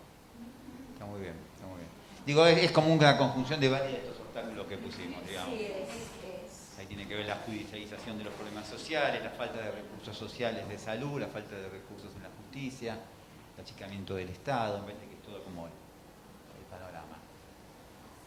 Algo que a mí también me parece, digamos, es que con la pandemia apareció también la biologización de los problemas. Sí, biologización, muy bueno, muy bien. La biologización de los problemas, lo biológico se volvió a poner sobre todas las cosas y nos ha complicado. Sí, que en salud mental, la psiquiatría, por ejemplo, la cuestión de gente la médica y la patilla es impresionante, sí, la respuesta rápida del mercado. También tiene que ver con una mercantilización, que estamos en eso, digamos, en algún punto, todo. Ya venía, es un proceso hoy. Sí, se acrecentó, digamos. Igual que el otro fenómeno colectivo, digamos, que también han hablado. Sí, social, todas las situaciones que antes eran resueltas socialmente humanas, se psiquiatrizan, se judicializan, se medicalizan. No, y el otro fenómeno que también se dio durante la pandemia, que también lo han dicho mucho ya, pero que vale la pena repetirlo, es que estos otros problemas que muchas veces eran tratados por el Estado se les volvió la responsabilidad a las familias, ¿no? O sea, se encargó la familia de todo lo cotidiano en orden del encierro y se desresponsabilizó el Estado. Algo sería la cara opuesta de esto de se redujeron servicios del Estado. La familiarización. La familiarización, sí, perfecto. Hay un informe del Banco Mundial del 93 que rigió en una época del neoliberalismo, la de salud, que apuntaba mucho a eso. Se llamaba invertir en salud y apuntaba mucho a que el Estado que se corra el Estado y asumir que las familias asuman la, entre comillas, responsabilidad. Otro obstáculo, yo creo, acá. Sí. también fue que las diferencias que había con el acceso a las tecnologías de las personas. El acceso a las tecnologías, tal cual. ¿No es cierto? Que eso, así nosotros también lo vivíamos, ¿no es cierto? Porque nosotros tampoco teníamos en nuestras casas las herramientas para poder abordar a las familias, y las familias mucho más precarizadas a veces, entonces eso hacía, digamos, de toda una situación mucho más compleja y el acceso a la justicia menos. Que a mí me parece que en cierto aspecto la pandemia fue un analizador. El analizador se dice, los institucionalistas hablamos de analizador cuando aquello que hace hablar a la sociedad o a las instituciones. Es un elemento que sucede y empezás a darte cuenta de cosas que no te dabas cuenta. Y a mí me parece que básicamente eso es la desigualdad social, la desigualdad de la accesibilidad. O sea que también la pandemia acrecentó algo de eso, digamos. ¿Saben? Ahora les voy a pedir que no se muevan mucho porque ya vi que no resultó. Nada, aparte el espacio era difícil, digamos, para el otro ejercicio anterior. La propuesta era más dinámica, pero no daba el tiempo. Pero, sí, dale, bueno, dale.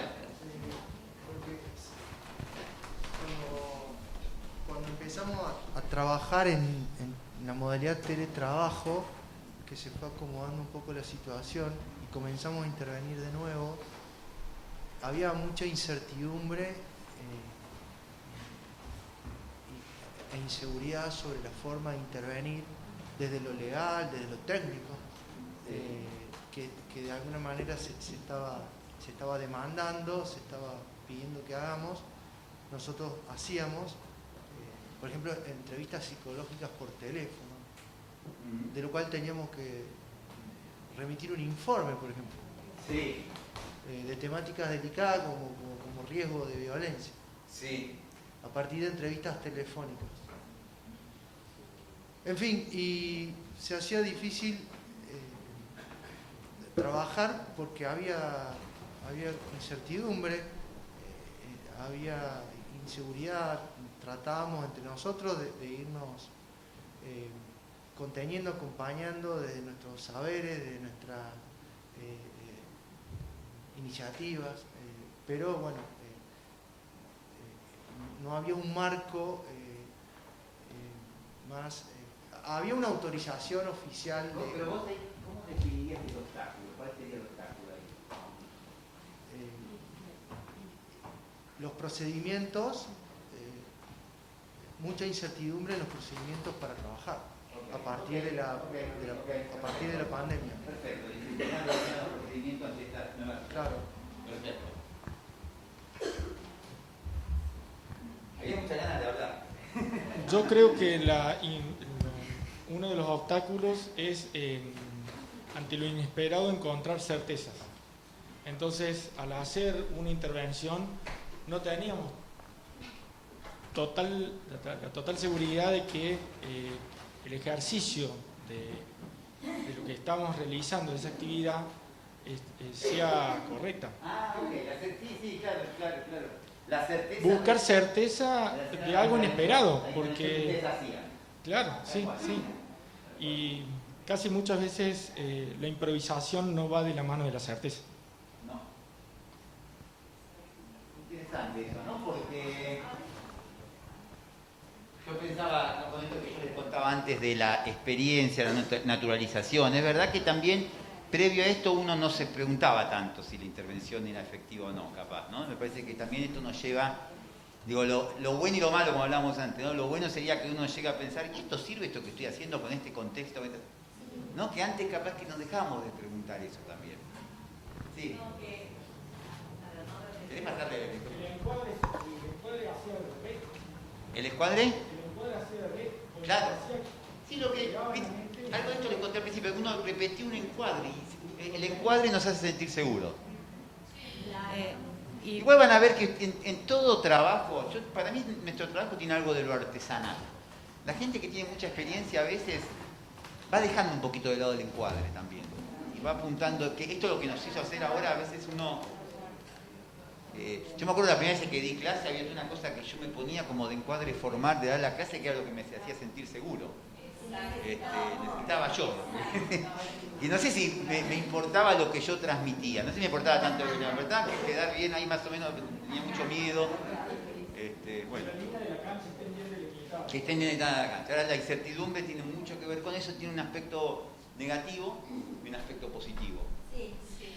No, que pensaba en esto, que lo de movilizarnos sí nos movilizó, digamos, y me parece que el obstáculo de la ausencia de los cuerpos, porque también uno se encontraba y necesitaba esto, abrazarse, encontrarse, porque esta sensación de la soledad, ¿no? Le escuchaba al compañero cuando decía por teléfono, entrevistando, y uno se encontraba con la soledad de ese otro y los cuerpos distantes y situaciones en las cuales estaba la posibilidad de alguna escucha con todas esas limitaciones, que era algo, pero a la vez también la imposibilidad de ese encuentro y de esa interacción que era en muchos momentos tan necesarias, ¿no? Y de hecho, bueno, nos costó mucho tener que adecuarnos a una intervención mediatizada por una pantalla, con las compañeras del equipo, con las personas, con el juzgado, y después cómo nos costó volver también, porque estuvimos como encerrados en nosotros mismos, en una pantalla, porque aunque habláramos, esa interacción, los cuerpos no estaban, digamos, ¿no? Puede ser, tengo un poco de temor en relación a los tiempos, porque quería elaborar algunas cosas más que no sé si voy a llegar. Puede ser la última y seguimos un poquito para avanzar. Bueno, si no, vamos a hablar. También quiero que hables, pero...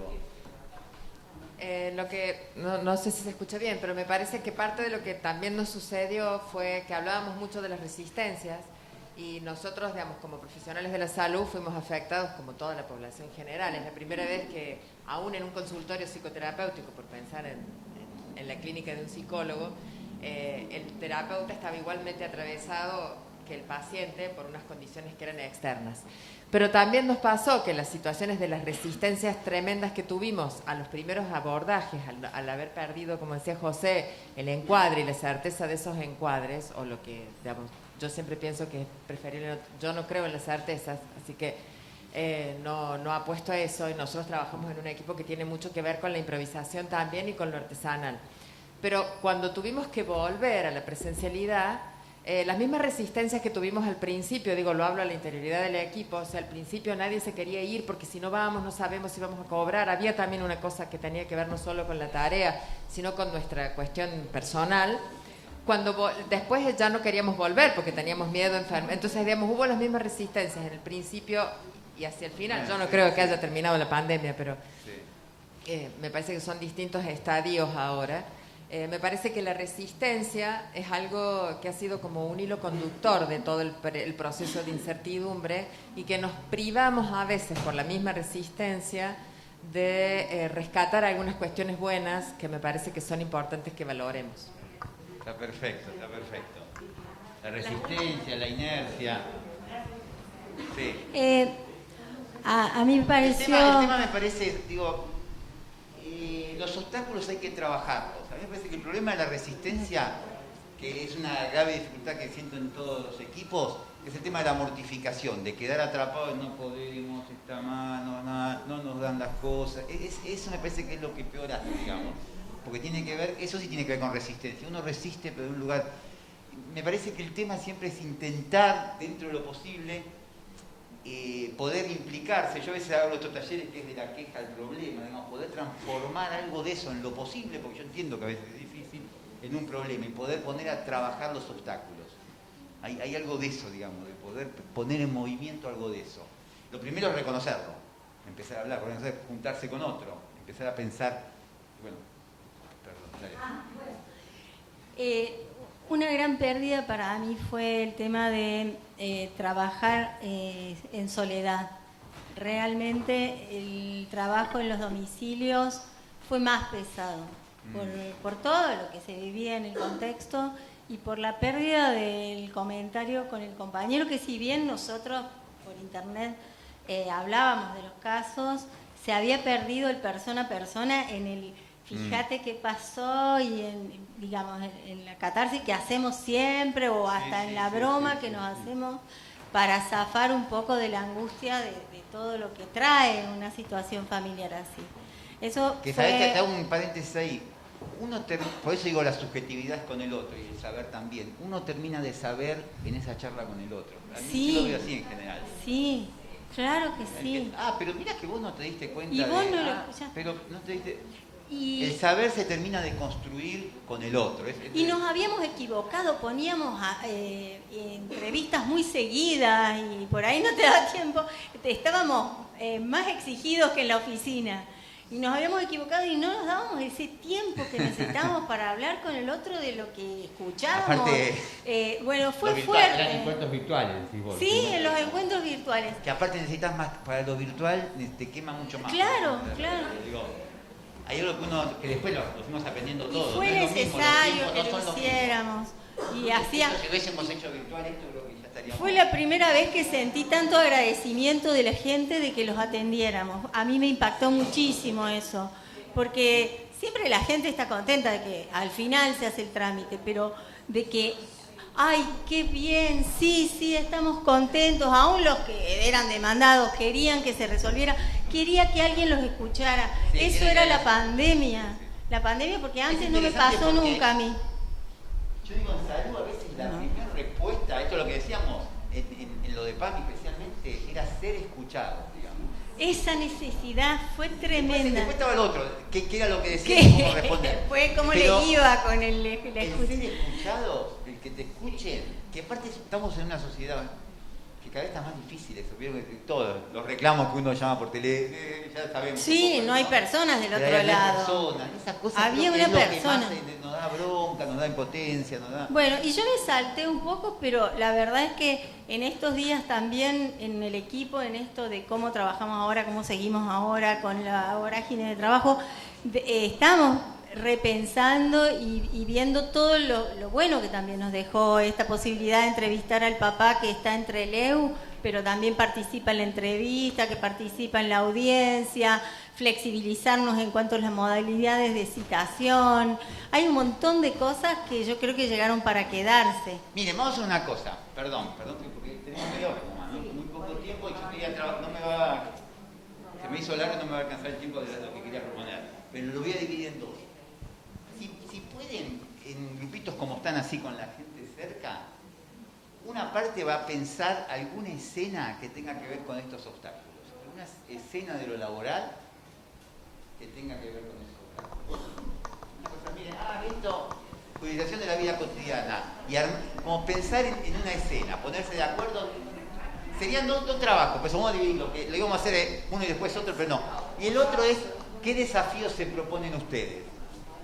Desafíos en los cuales ustedes puedan, como decía ahí la compañera, para mí que algo de eso, justo me traigo porque me parece que es eso. ¿Qué desafíos sienten que ustedes tendrían de acá adelante para modificar algo de esto? A ver, ¿cómo estarían los grupos? ¿Acá les parece un grupito? ¿Punto? ¿Acá qué quieren? ¿Qué querrían hacer? Bueno. ¿Quién quiere trabajar los obstáculos de los grupos? ¿Quién escenas y quién quiere trabajar en pensar desafíos?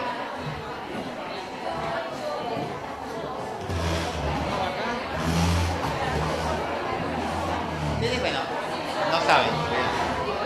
No. ¿Ustedes qué querían en un grupo? ¿Les parece? ¿Qué quieren? ¿Obstáculos o desafíos? Obstáculos. Una escena de lo laboral. Pónganse de acuerdo a eso. ¿Ustedes acá? Son muchos, pero ¿quieren dividir en dos o se van a poder escuchar tanto? ¿Qué quieren trabajar ustedes? ¿Bien? Obstáculos. Una escena. O desafíos. Plantearse qué desafíos tendrían a futuro. Claro. Sí.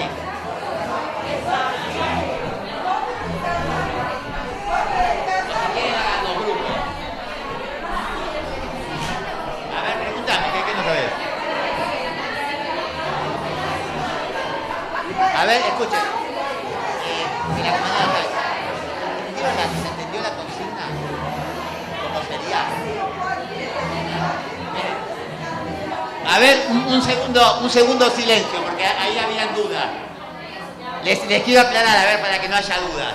Un poco sería, los que quieran la idea sería, por eso digo, como no vamos a poder trabajar, no tenemos tiempo, vamos a hacerlo simultáneo.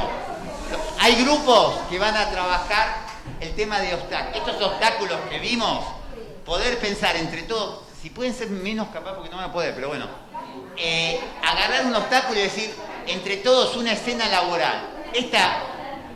Claro, un obstáculo, esta escena tiene que ver con ese obstáculo. Y es, no sé, fui a la casa a ver.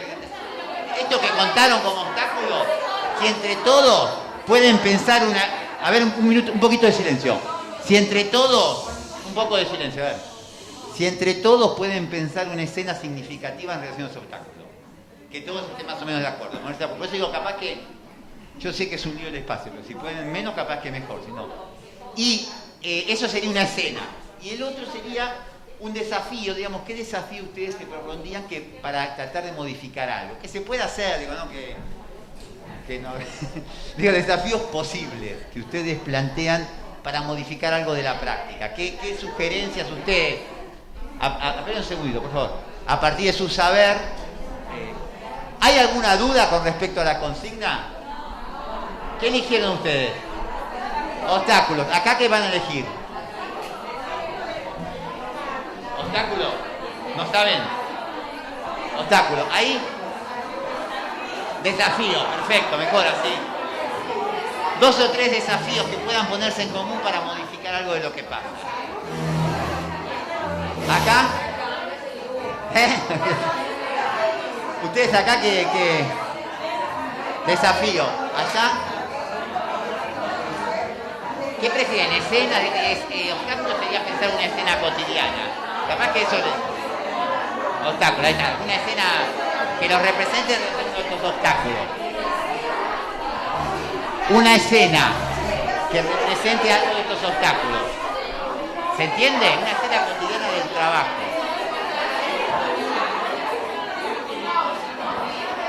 ¿Se animan a hacerla después? Buenísimo. Consulta, ¿alguno de los grupos que hicieron la escena de obstáculos se animaría a pasarla? ¿A hacer la escena? Bueno, veamos, a ver, vamos a empezar. ¿Podemos hacer un poco de silencio para escuchar los grupos?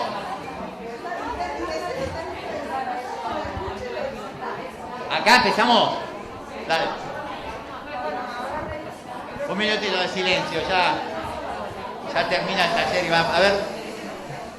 Bueno, aquí hemos planteado diversas escenas. Una de ellas tiene que ver con la dificultad para escuchar, ¿no es cierto? Que en todos los malentendidos que se dan a la hora de la entrevista, cuando se generan dificultades para escuchar y las circunstancias graciosas a partir de los comentarios. Y la otra es evaluar el estado mental del entrevistado cuando uno ve expresiones en su cara o como si estuviera escuchando cosas y que a lo mejor presencialmente es evidente si está interceptado o no, cuál es su estado mental, y que de repente a través de la no presencialidad esta persona está escuchando lo que pasó en su casa y no es que está psicótico, sino que realmente hay interferencias. Claro. Entonces, bueno, plantear, ¿no es cierto?, todas esas cosas. Y otro obstáculo importante que se dio al principio de la pandemia fue qué técnicas íbamos a aplicar en esta no presencialidad.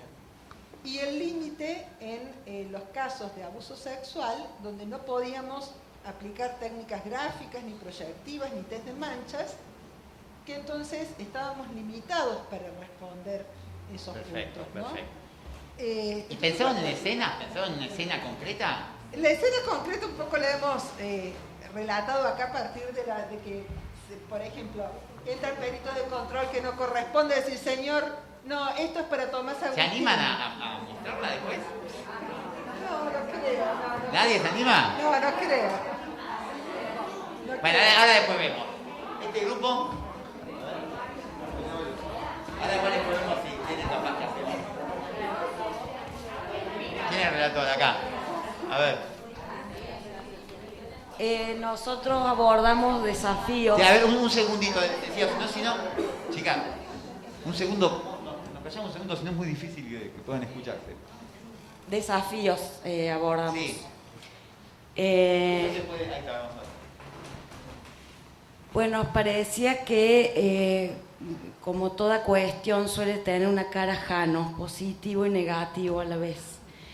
La pandemia, como cara positiva de la actividad remota, es algo que podríamos recuperar para pensar modalidades mixtas de trabajo. ¿Se entiende? Pero acá se ríen, ¿por qué se ríen? Lo mismo. Bueno, pero por ahí pueden adicionar alguna otra perspectiva o reforzar esto.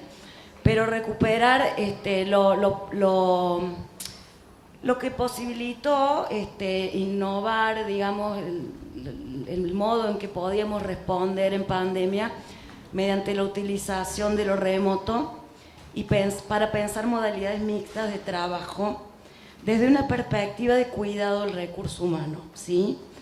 Se demostró efectivo en muchos casos la intervención remota, sobre todo en violencia, que nunca paró, no paró nunca de dar respuesta. Por supuesto que en muchos otros casos había límites muy, muy claros y inmediatamente la presencialidad se empezó a restablecer en los lugares de trabajo. Claramente hay situaciones que necesitan de la presencialidad, trabajo con niños, donde... No, sería, a ver, digo, te voy aportando cosas, me parece, lo que voy pensando al escucharte, sería, no tendríamos la obligación de lo virtual como era anteriormente, pero sí podría ser un recurso valioso. Sí, si vos me dejas terminar... No, pero estoy como para... No, porque hay otro grupo que lo tomó también, entonces para no copar todo el espacio. Terminar, es para ir como armando la idea, dale. Bien, la idea que pensamos, bueno, es desde dos perspectivas. Desde una perspectiva de cuidado de los recursos humanos, ¿sí? Sí. ¿Por qué? Y desde la cuestión de la no burocratización de la... El volumen de trabajo es tremendo. Es como estar bajo la pata de un elefante todo el tiempo. O sea, vos evacuás los informes y sentís que por atrás vienen mucha más demanda. O sea, es como un Sísifo. No sé si esa es la imagen. Sí, el mito de Sísifo. De Sísifo que siempre está empujando la piedra y te van bien. Entonces es muy pesado. Y sí, por otro lado... Un segundo, por favor, un poco de silencio, en serio, un segundito para escuchar, porque si no escucho la tele no puedo escuchar. Perdón que le diga esto, pero... Es muy pesado porque uno no declina ante la cuestión ética. Siempre más o menos sostenemos y compartimos la idea de que no somos expendedores de informes, no queremos serlo. A eso necesita cada caso darle su tiempo, darse ese espacio para hacer la lectura del caso y hacerlo transmisible a la autoridad o al juez, a quien lo requirió. Entonces pensamos modalidades mixtas de trabajo, términos amplios, cada equipo podrá ver cómo darle forma a eso, pero desde esta perspectiva, el cuidado de los recursos humanos, ¿sí? Porque si uno hoy está quemado, vamos a hablar claramente, el trabajo nuestro nos expone a veces a sentirnos quemados. O sea, llega el viernes, salimos eyectados del trabajo. Bien. Cuando nos sentimos así, tenemos que habilitar mecanismos personales. Sacar una falta, bueno, se viene el feriado largo, meto una falta acá y me tomo unos días. Tenemos que implementar nosotros ese cuidado cuando institucionalmente podrían preverse espacios de cuidado del personal que está abocado a estas tareas. Y bueno, eso lo ha tomado otro grupo, pero básicamente, lo ha tomado otro grupo también, pero básicamente sería eso. Perfecto. Para anotarlo uno sería la modalidad y otro cuidado de recursos humanos. Y son cosas que es posible hacer, ¿no? También digo que depende... Muy bien. Esperemos que venga la compañera, ¿no? Para ustedes. Sí. ¿Allá? Perdón, digo, capaz que te apuré un poco porque estoy pendiente de los tiempos y veo que me queda muy corto, pero... Fíjate, a veces anda ese...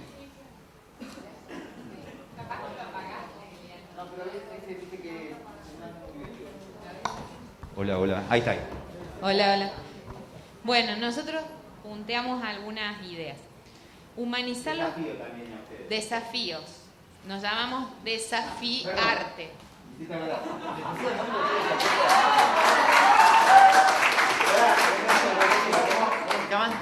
Desafiarte. Desafiarte. ¿Ustedes le pusieron nombre o no? No voy a decir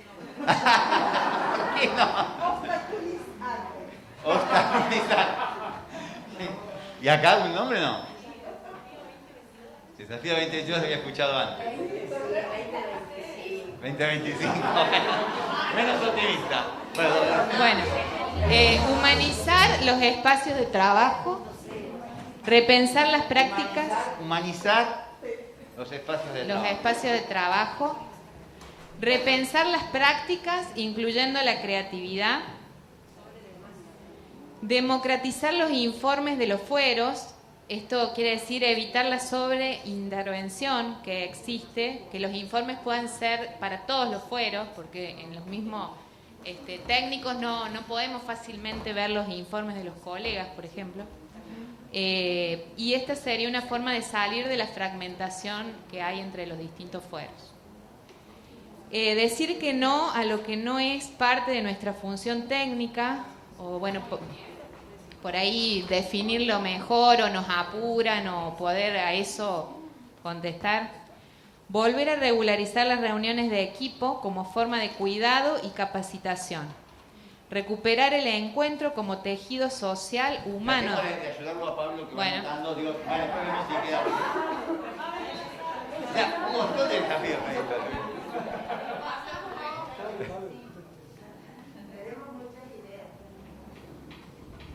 No sé dónde quede. Bueno, volver a regularizar las reuniones de equipo como forma de cuidado y capacitación. Recuperar el encuentro como tejido social humano del equipo, los espacios comunes como espacios de encuentro.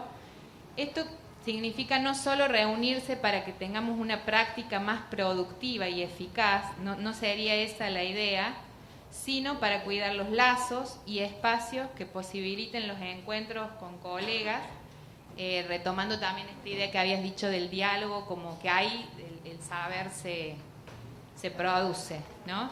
Claro. El ejercicio del poder que no fragmente, que no reproduzca el título de nuestro poder judicial, esto ya lo pueden explicar más ustedes porque no, que no reproduzca las asimetrías de la violencia. Darles humanidad a las audiencias como espacios de escucha y no solo como protocolos o como lo que hay que cumplir. Refundar el deseo con la profesión, el deseo propio, ¿no? Y lo de la reproducción es... Nada, era la reproducción especular de las violencias, de las asimetrías de las violencias, que no olvidemos que el ejercicio del poder no es solamente de jueces o magistrados, sino que los informes de los profesionales tienen un poder sobre las prácticas, sobre las personas y sobre toda la institución. Entonces no reproducir especularmente lo que criticamos que nos hacen a nosotros, digamos. Claro, está bien. El ejercicio de poder ahí, ¿no? Hay un encargo de cómo uno...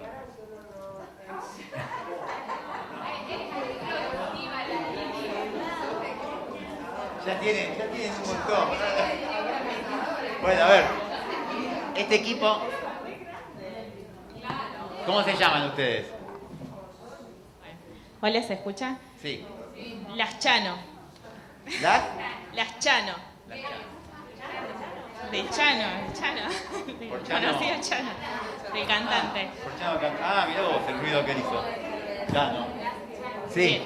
Nosotros trabajamos sobre los obstáculos, nos centramos en la judicialización de la vida cotidiana y de los problemas sociales y sobre la caída, digamos, el retiro del Estado en términos de recursos para atender con políticas públicas y políticas sociales los problemas sociales.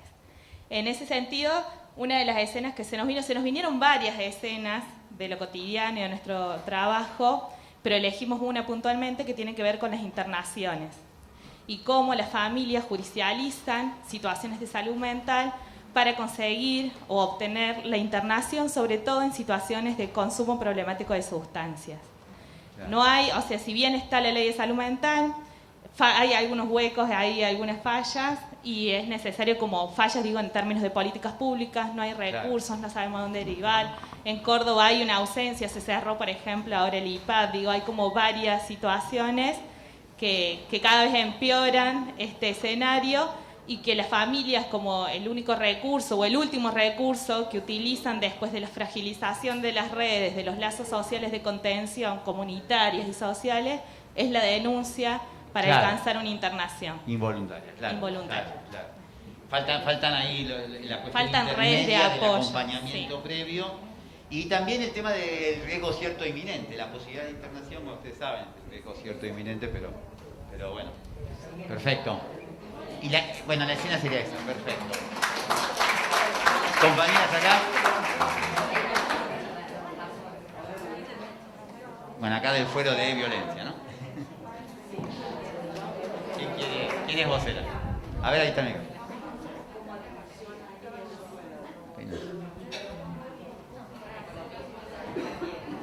Sí. ¿Hola?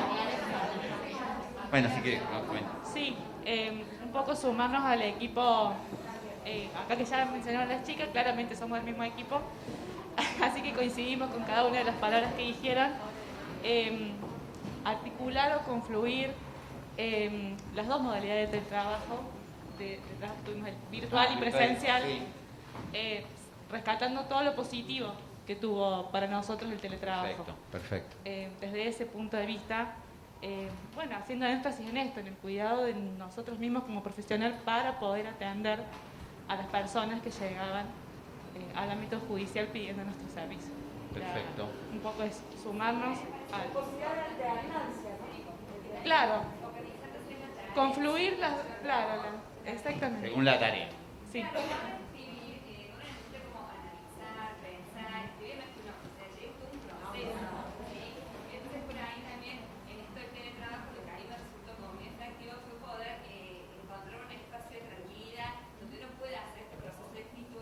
Perfecto. Igual quedó claro, porque la idea un poco, ya nos quedan muy poquitos minutos, quería hablar de este equipo, y la idea con los desafíos, tú estás hablando ahí con Pablo, ver si es posible tomar algunos de estos desafíos y ponerse a trabajar sobre esto, los desafíos que ustedes vean posible, poder armar un grupo, no sé, después habría que ver de qué manera poder generar algo para intentar hacer esta modificación.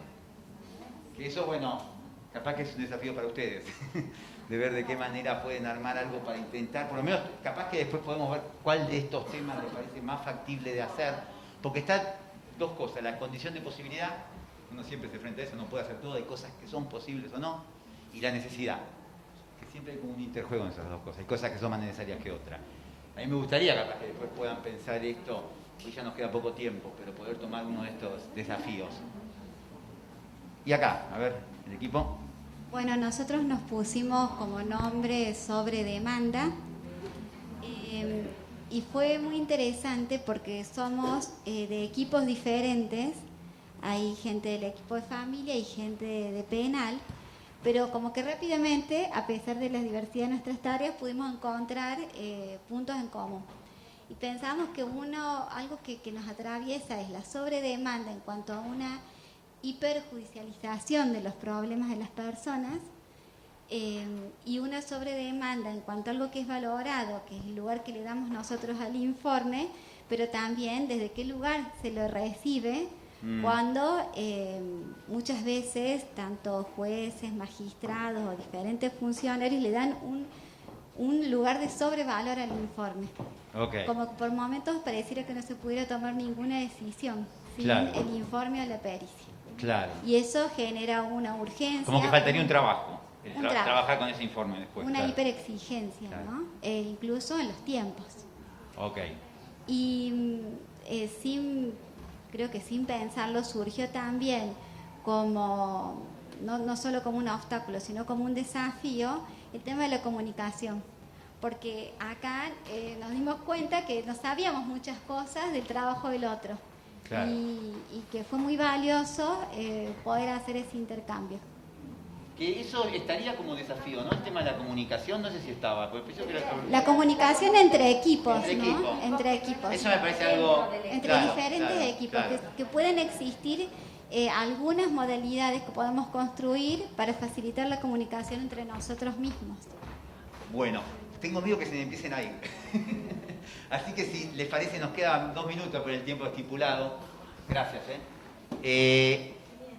no sé si alguien quiere 2 o 3 palabritas más. Dale, allá. Digamos, en esta construcción como equipos técnicos, me parece que siempre está muy presente y muy ausente lo gremial. Y en ese sentido hicimos una investigación sobre las condiciones de trabajo y los cuidados, que hace poco una compañera del equipo dijo tendríamos que reflotar eso porque hay propuestas concretas que están viejas, pero que me parece que hace a la práctica que hemos hecho históricamente de hacer propuestas para mejorar nuestras condiciones de trabajo. Y de paso, digo, la tiro para, bueno, la rebuscaremos y la haremos circular. Y la otra cuestión era que hay asambleas mañana a las 13:30 para que podamos retomar esto que ha sido muy valioso. Bueno.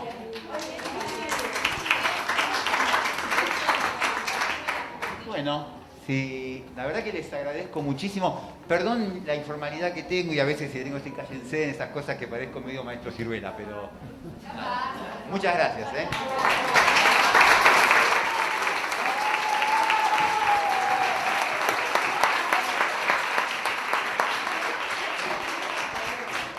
Una cosita más nomás.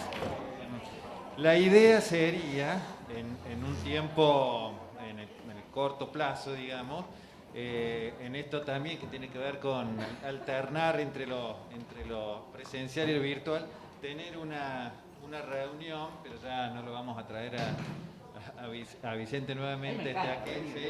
Bueno, vamos a ver. Pero si no, lo vamos a hacer por un Meet donde podamos estar todos. Y esto que quedó plasmado como desafío, que podamos hacer alguna de estas cosas, que podamos hacer un pequeño balance de si hemos podido instrumentar algo. Agrego algo más, una cosa, a partir de lo que dice. Yo lo que le decía a Pablo, que estoy a disposición, digamos, si ustedes necesitan en algún momento armar una reunión virtual para intentar favorecer esto de poder armar algún desafío, poder trabajar algún desafío, hablan con Pablo y eso estaría, ¿no? Muchísimas gracias.